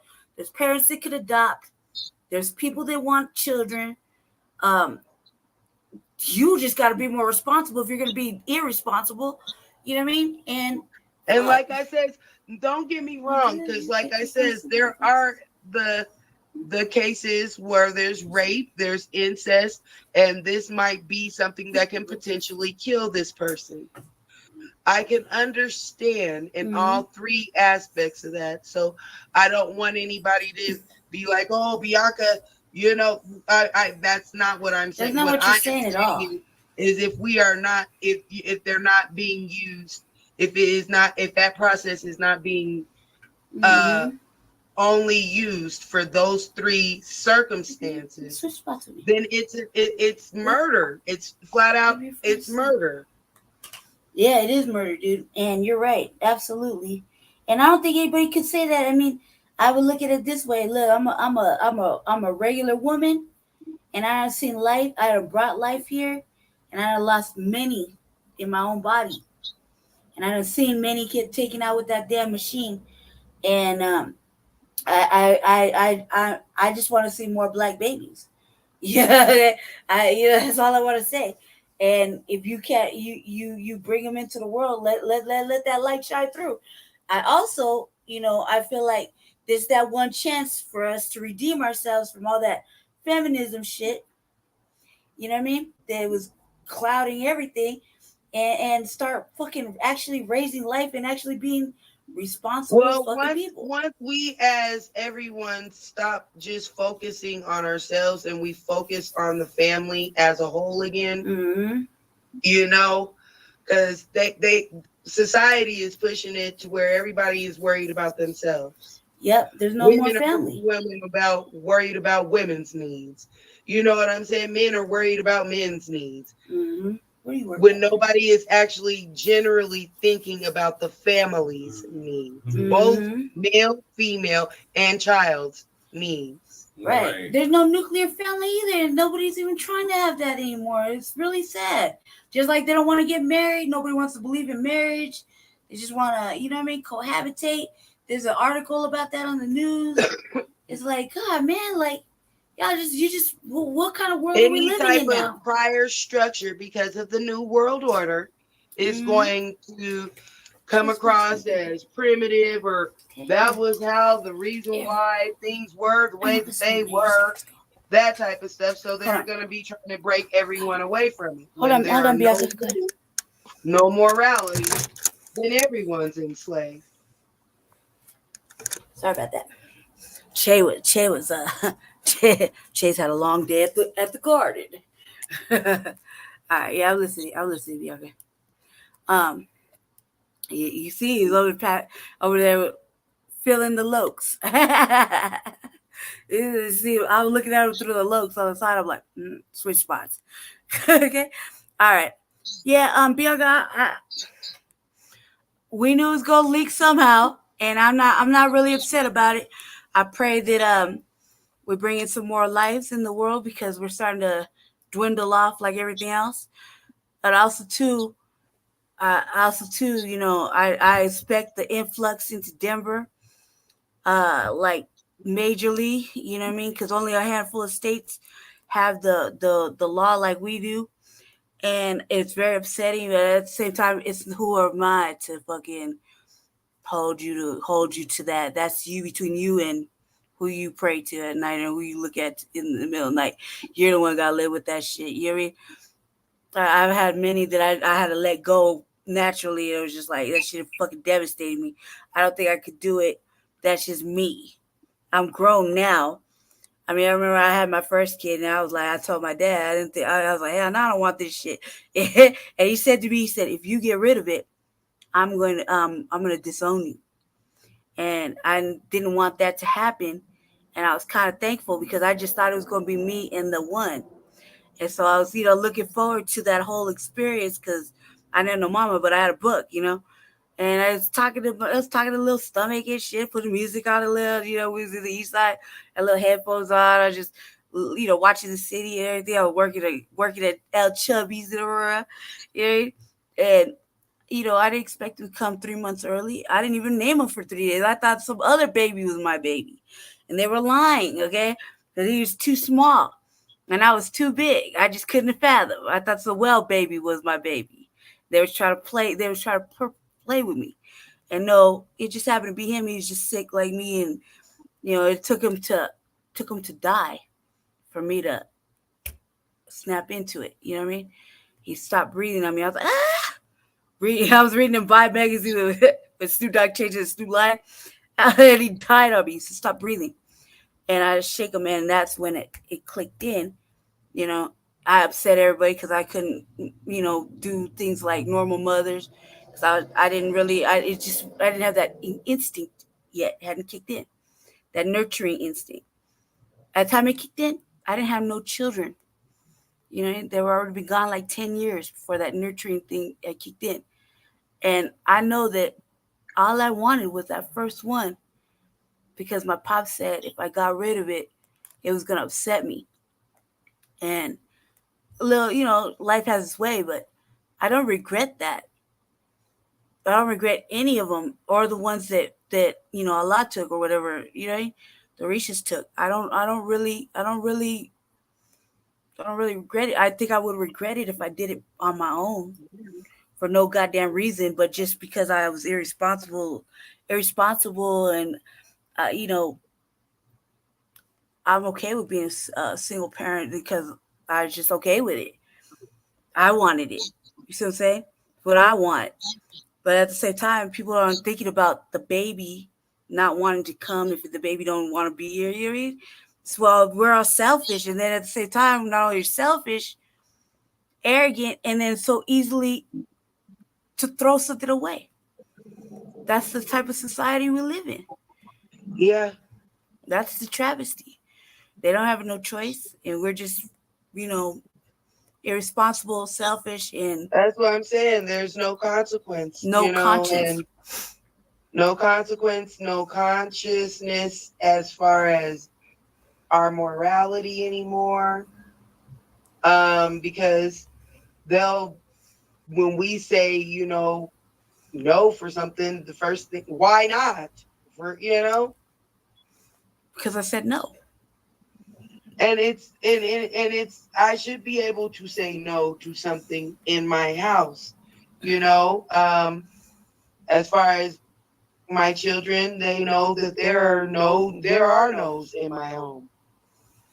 And there's not a why not in behind it or any of that. I was raised stand for what I stand for. Right. I was raised that you shouldn't ask why if somebody said no.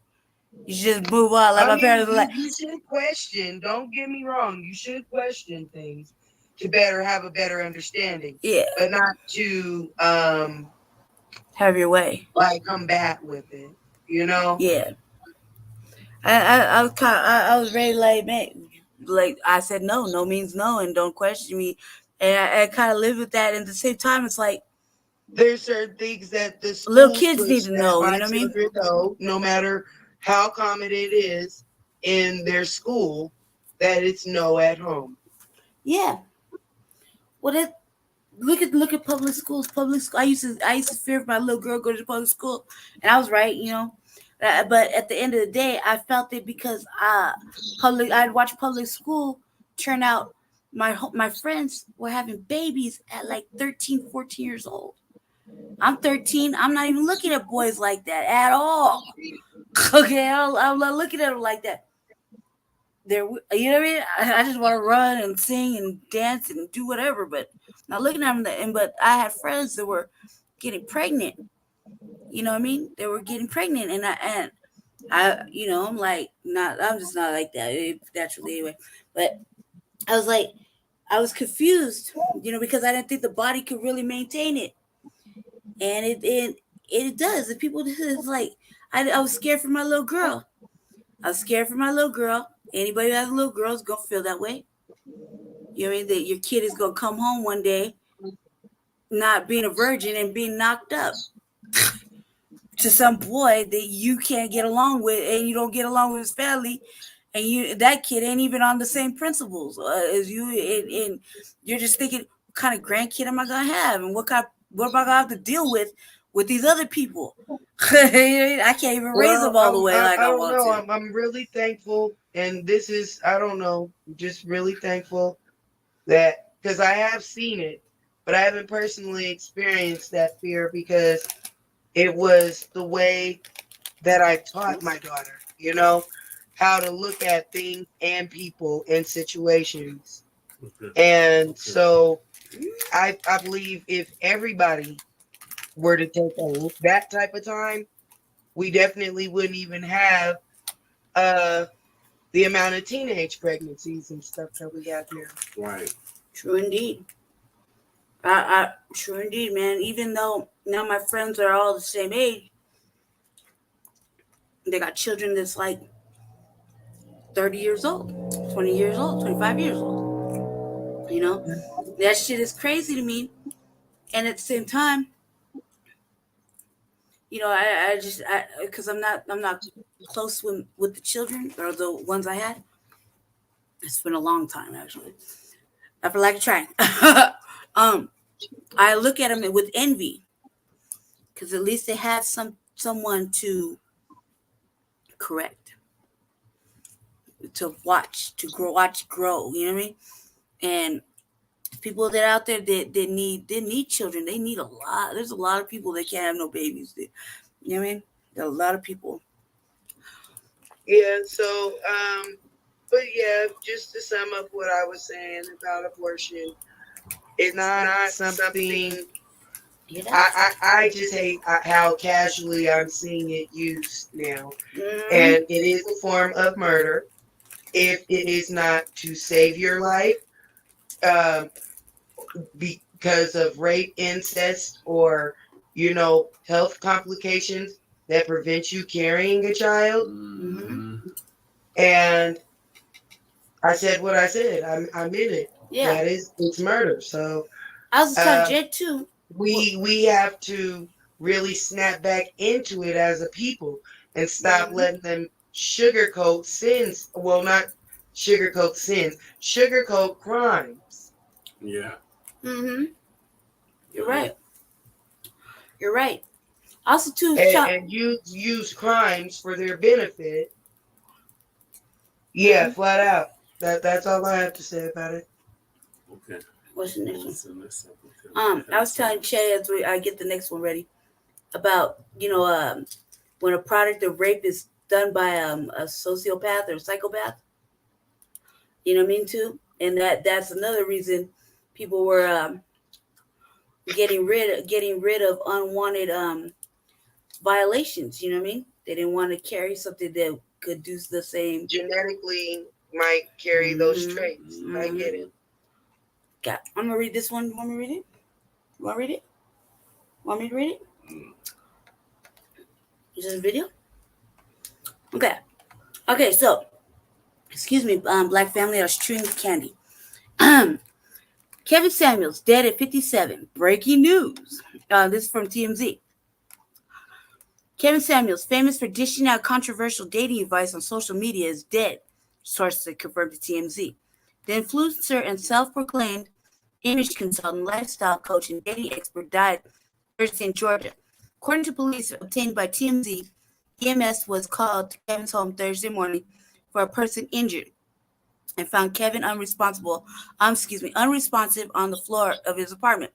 The police report states they talked to a woman who said they met Kevin Wednesday night and spent the night with him, in his place in Atlanta. The woman, who is a nurse, said Kevin started to complain of chest pains on Thursday morning. She tried to help him. She told cops he fell on top of her, so she called 911 and requested a defibrillator from the front desk of the apartment complex. According to the report, Kevin was taken to Piedmont Hospital. Kevin had a huge following on social media, including 1.42 million YouTube subscribers, often stirred debate with his hot takes on dating and relationships. Can I play this real quick? Yeah. Okay. We'll play this real quick. Hold on. Where's my mirror? Okay, hold on, B. I got you. All right. Can you see it?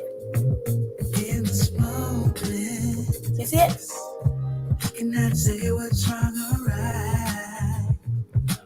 Okay, can you hear me? Can you hear me now?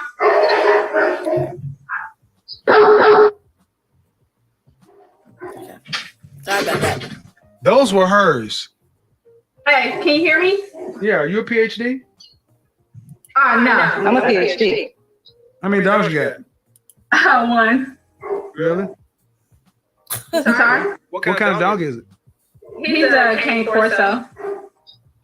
He's a what? A cane corso. What is that in English? It's a larger dog, and their breed is meant for guarding and protecting. They're very protective of their home and their family. Okay, so what's your disagreement? Honestly, I don't have a disagreement. I just came here because I honestly want some advice from you. It says disagreement day. Oh, I know, but this is my first time catching it on live. Normally I'm asleep. And You have a job? I do. I own a business. Okay, so I do too. And I do have a question. If you But don't I mind. have a business. And if you wanted my advice, you could always book a session if you can't catch us at the show live. I'm definitely, I was trying to go online earlier. But all you have to do, man, but see, what kind of business do you own? I own a pet grooming, doggy daycare, and indoor Okay, dog so what you're basically We trying to kinda do like a is couple, I yeah. have a disagreement day, and you basically came in and said, damn your topic. I want to ask you what I want to ask you. And that's but you are more than welcome to go on my website and purchase your time to talk with me one-on-one. Because what you're trying to do is rather rude. But I will go ahead and do it because I'm going to use this as a teaching lesson. How old are you?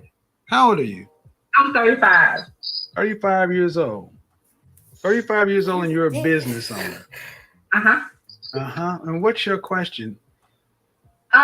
So my issue is, I want to know at what point when I'm just meeting a guy, do I tell him that I'm a business owner? Because my problem is that when I try to date down and the conversation comes up to where I own a business, the guy is either like, hey, can I come join in on you on that business? Or can I put some money and be a business partner? And I'm not looking for that. And I honestly... Hold on. I need to be clear on this subject. Where are you at? North Carolina. And you're saying when to tell somebody you own a business? Because I find when I date down, guys see an interest and want to be like a business partner. And I'm learning that maybe I need a high value man because that's what first off, ma'am, I really don't understand. What kind of man are you talking about? Because owning a business is no different than having a job, in my opinion. All right, so we'll move along for that. Obviously, I didn't realize that video was like 30-something minutes. All right. Kevin worked with Future earlier in the year and asking the rapper questions, et cetera, and that was that.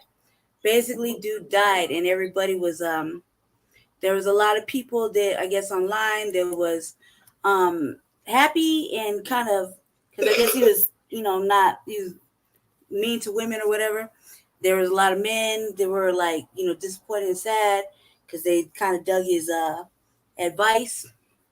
And yeah, but you obviously see how he was talking to old girl. Like, I could relate to what she was saying. Personally. Well, my thing, and rest empowered, and any of our people that pass on,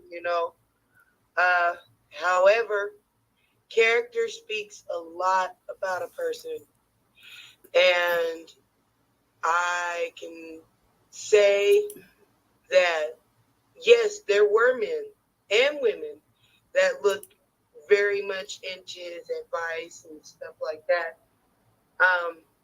It doesn't necessarily have to be sugar coated, but it's always about respect. And there was lack of respect when he would speak to certain people. Mm-hmm. And everybody that, has seen one of his videos you can hear the condescending tone when he speaks to women. Yeah. Like I said, I'm not gonna say that the man did not have valid points about things, Right. but he was still at the same time very condescending. I don't think that he truly himself liked women. And even if you do like women and you want to see better for them, constructive criticism has to be constructive. If not, it's just criticism. Right. And I don't even like in that clip right there. I mean, I guess because he's not a woman or whatever. I mean, I understood what she was trying to say. Well, I understand, but he was just very catty about how he handled it in the first place. Yeah. I'm not gonna, like I said, I never would question or talk about someone, especially who's passed on, their sexuality. But I don't think that he liked women. I really don't. No. He was kind of catty. Yeah. And it doesn't say that he was gay or anything, but it definitely shows the lack thereof of the you know, the love and respect for women. Yeah. You know? Yeah. He did make valid points though. There are things that, you know, we as women need to check ourselves about. True indeed. I called in there once and told him thank you. I did. I talked to him for a second long ago because he said something that really struck somewhere deep inside that helped me change like about 2 years ago. It was something really serious for me in regards It was to like family. it went from constructive criticism though to cattiness and like you basically picking at women and telling a woman what she does and doesn't deserve. And just because he was well, you know, he's our own people, just because he was, that doesn't mean that he wasn't feeding into another system altogether that was, you know, white based. Yep. Financially, Black women haven't had the same opportunities as women of other races. True indeed. The luxury of being able to be soft. True indeed. So when you're telling this Black woman, you better lose that attitude or you ain't gonna get no man. You don't deserve no man. You don't deserve this, that, and what have you. Instead of letting her feel that softness to where she can show you different. Yeah. Or react differently. You know, like I said, if it's not constructive, it's just criticism. Yeah. And I don't really, like I said, I really don't feel anything about his death. Like I said, rest in peace because he is a brother, but right, he's a brother. He wasn't my brother. No. And he just doesn't seem like he was too for our women anyway. So yeah, I'm not gonna lose sleep about it, and I'm not in the streets rejoicing about it either. I mean, yeah, I felt kind of like, nah. Yeah, I mean, like, well, rest in peace. And it's sad to have that type of opinion. I would have loved to have had a better opinion. Yep. Well, yeah. I would have liked the opinion. I would have liked the thought process I had when I talked to him that first time. After that, it's been like washed out. You know what I mean? But at the same time, I got something out of that call. The ego kicked in for him because you've got all these brothers listening to you, and little do you know, you're sounding more and more catty. Yep. True indeed. Okay, Jesse. Okay. Just give me this. Okay. And what we need to stop doing is allowing people, yes, true enough, on Facebook and social media to be any type of leaders. Okay? They're role models, which means they are a model playing a role of something. That's it. There's no reason why, if a person is not talking about liberation and in not, you know what I'm saying, not just in relationships or anything like that. If you're talking about real liberation,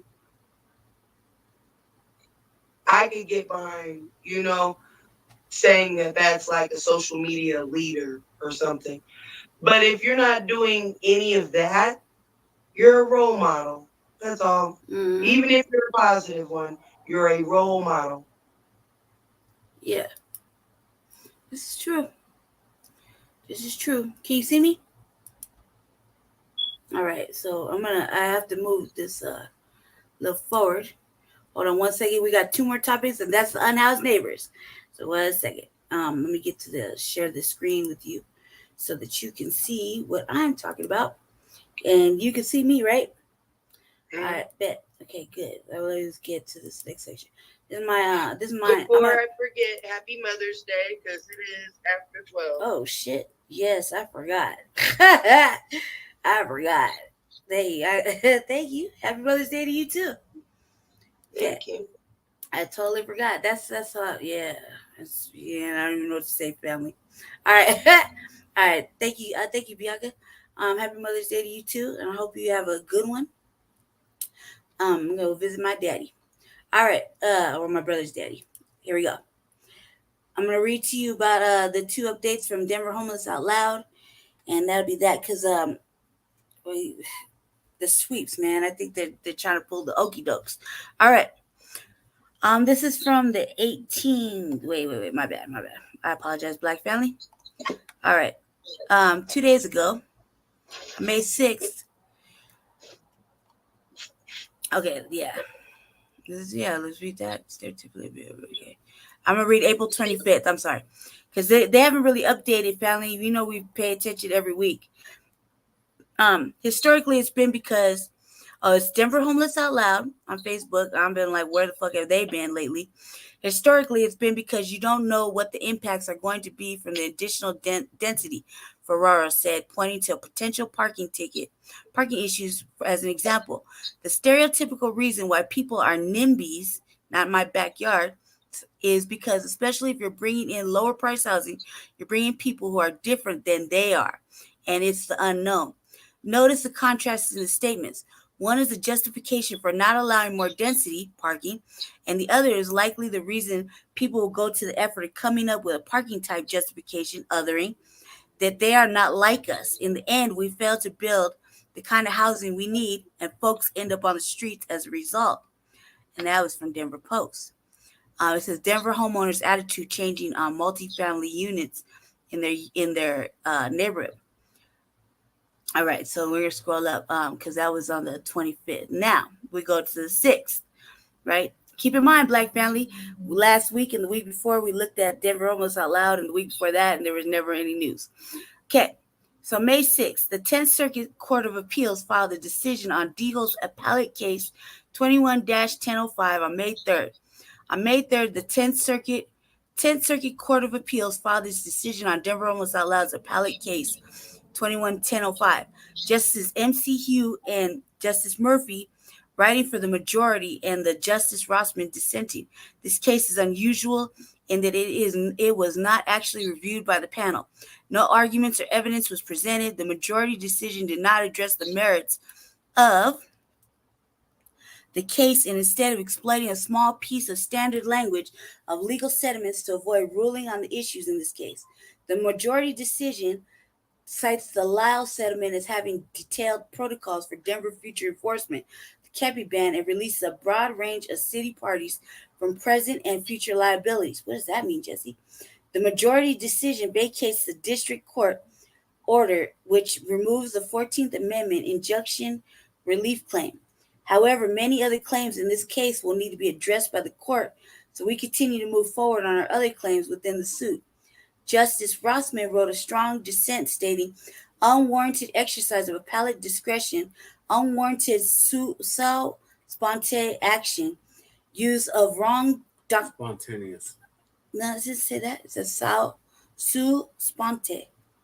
SUA sponte. Like pro bono, but something else, like something else. Spontaneous. Yeah, action, use of wrong doctrinal framework, and the ambiguous release cannot operate as prospective waiver of civil rights liberty. What are they talking about, Jesse? The decision doesn't address the fact that the federal court has already stated that Denver is violating constitutional rights. Denver has never denied or defended this allegation or violating constitutional rights. Nor have they ever been held accountable for those constitutional rights violations. We push forward in holding the city accountable for brutal acts against the unhoused residents. Is that what this is about, man? The 10th Circuit was. Are you on homelessness? Yes. Yes. You want to elaborate a little bit for the people? No. So they have an understanding of what's going on? Basically, So basically, the 10th Circuit Court has overturned the ruling from the Ray Lyle versus Denver case. So basically, they're saying that they don't have to give notice before they do these sweeps. That's what it's saying. What was the case about? Just do you remember? Ray Lyle. The Ray Lyle versus Denver case, babe. It was the case that gave them notice in the first place. Just for the people, baby. Yes. So I was like, okay, never mind. All right, the 10th Circuit Court of Appeals filed a decision on Denver's appellate case. Okay, I read that part. Okay, 10th Circuit overturns ruling that required Denver to give 7-day notice of homeless sweeps. So what did they give them? Nothing. They don't get no ruling.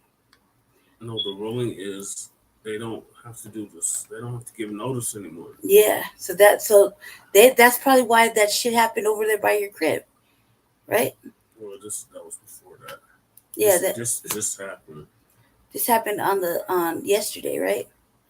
Yeah, that's the reason why they don't feel the need to update anything either. Yeah, because these people, well, Denver Homeless Out Loud, man, have been like MIA for like a good can you see me? Yes. I was talking to Bianca. I'm about to close out. Has been like MIA for a couple months. Like, and I tell you, I've been looking for these motherfuckers. They're usually out clout chasing and filming the Unhoused and whatnot, and giving me the mad denial of not wanting to work with me. They have been nowhere to be found.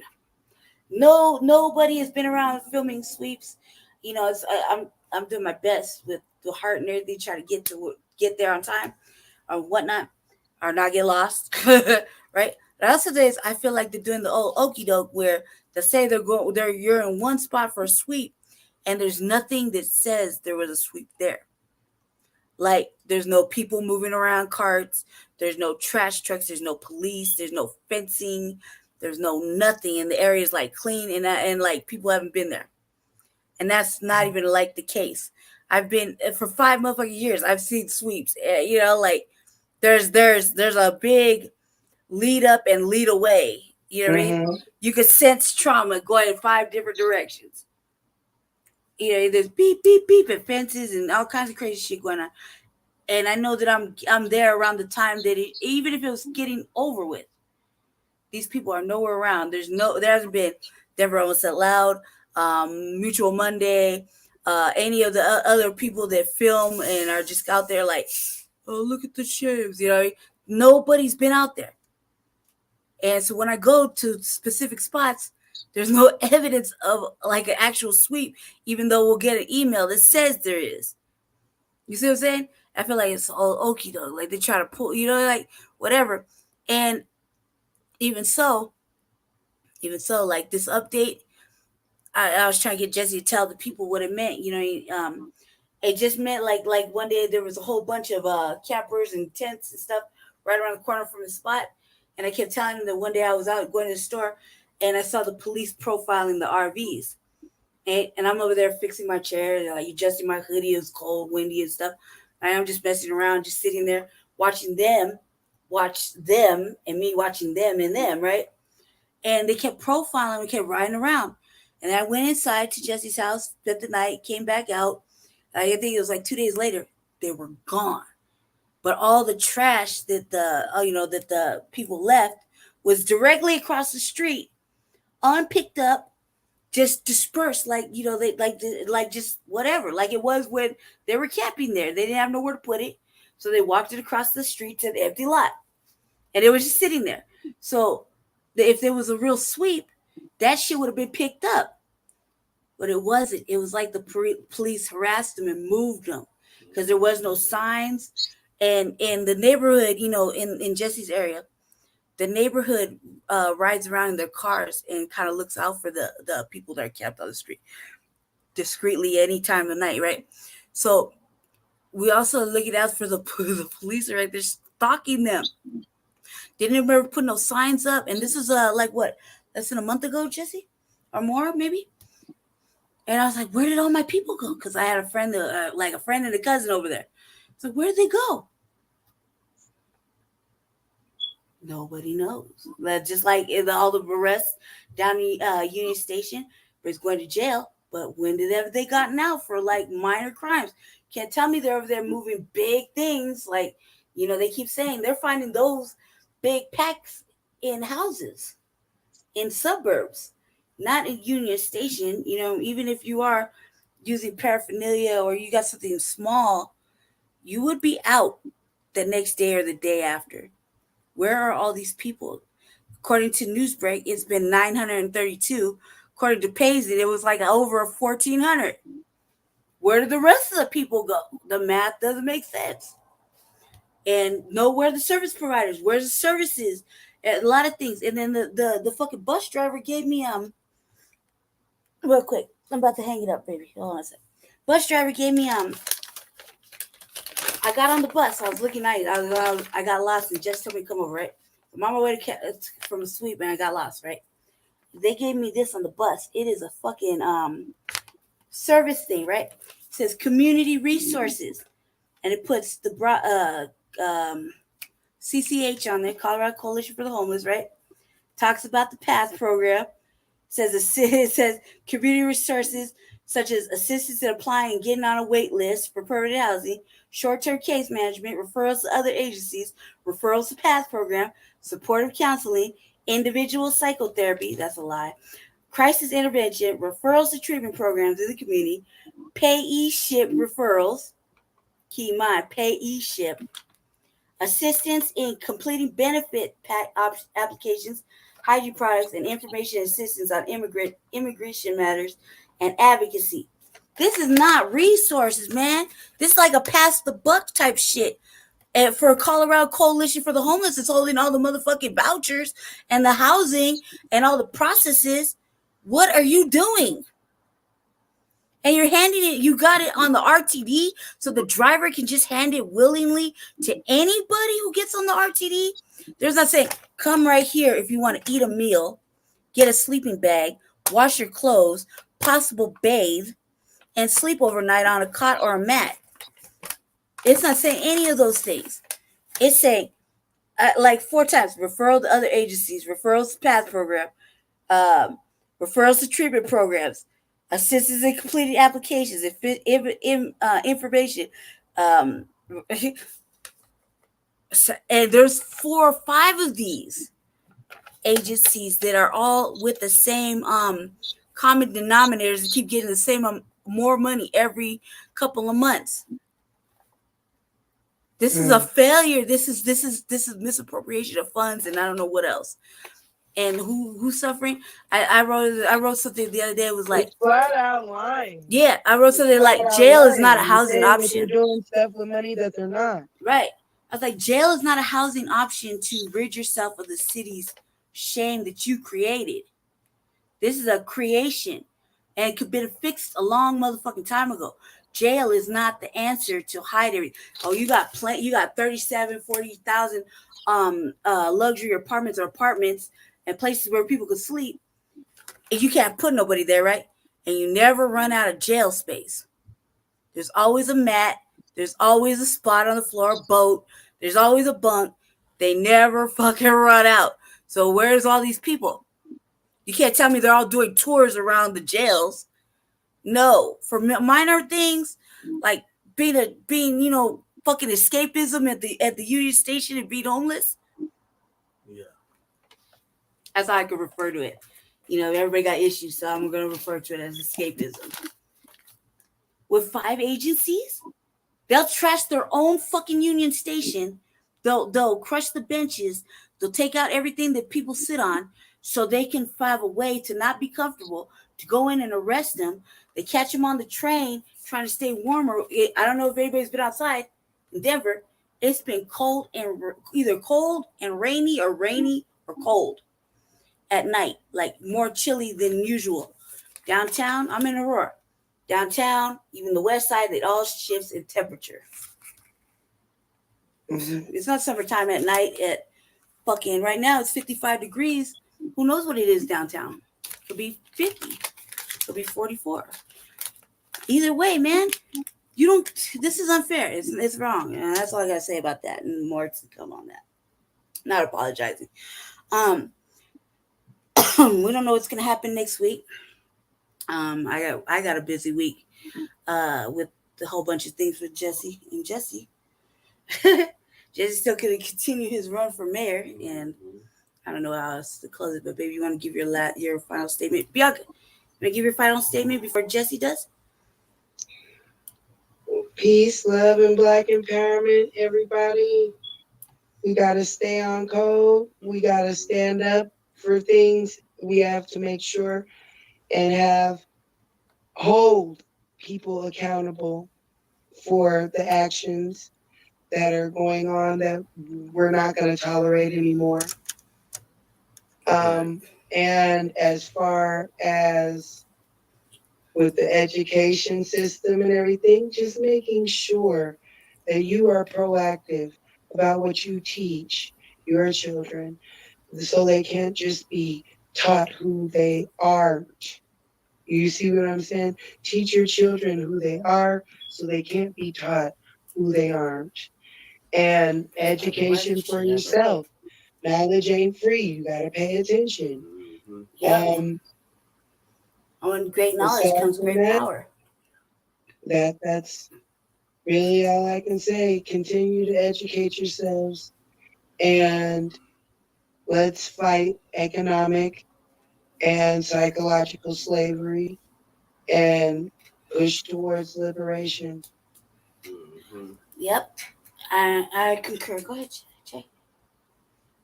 Yeah, so Black family. Future mayor. Thank you for tuning in to season 2, episode 9 of the Front Line Blacc News. We will not be back next week with a brand new episode. Lady Che is taking the Landmark Forum, so we will not be airing a program from Front Line Blacc News next Saturday. So make sure you check us out the week after, which is May 21st, 2022. We'll be back with episode 10. So peace, love, light, and Black empowerment. Thank y'all for tuning in. Make sure you go to frontlinecampaign.org to donate to the campaign. And also check out our other programs, Shabaka's Black Experience Enhanced on Blog Talk, and the Revolutionary Agenda whenever Lady Che decides to do it. And she can give you more information on that. Peace, love, light, and Black empowerment. Yeah, Black family. I was trying to shoot an episode this whole weekend, and I've been like super swamped. I get heart and everything. I had the sleep study this week, and so when I put in work, I try to get it done all in a couple of days or like real fast and just bundle it all. And sometimes it helps, sometimes it doesn't. I'm gonna try to get the RVA done either tomorrow night or Monday at the latest. I got lots of things to discuss with you guys, just cause. a lot of things to touch base on and add a little bit more to. Thank you guys for coming. Join us. We got a pledge show coming up on Shabaka's Black Experience Enhanced for Jesse's run for mayor. So we kind of trying to, anything else. If you can't, but morally support, because we need all the support we can get morally or even financially, whatever you can do. If not, it's okay. We're going to be all right. So encourage him to, continue his run for mayor of the city of Denver. And we also got Malcolm X Day coming up, and look out for the flyers, Denver, because that'll be here shortly. You should show up, show out, and bring your family. And hopefully it don't rain or get windy. And we're looking out for Front Line Blacc news interviews. Yeah, and that's Malcolm X Day. The fish fry. Also, did we confirm the date? Yes, it's going to be 11. On the fish fry?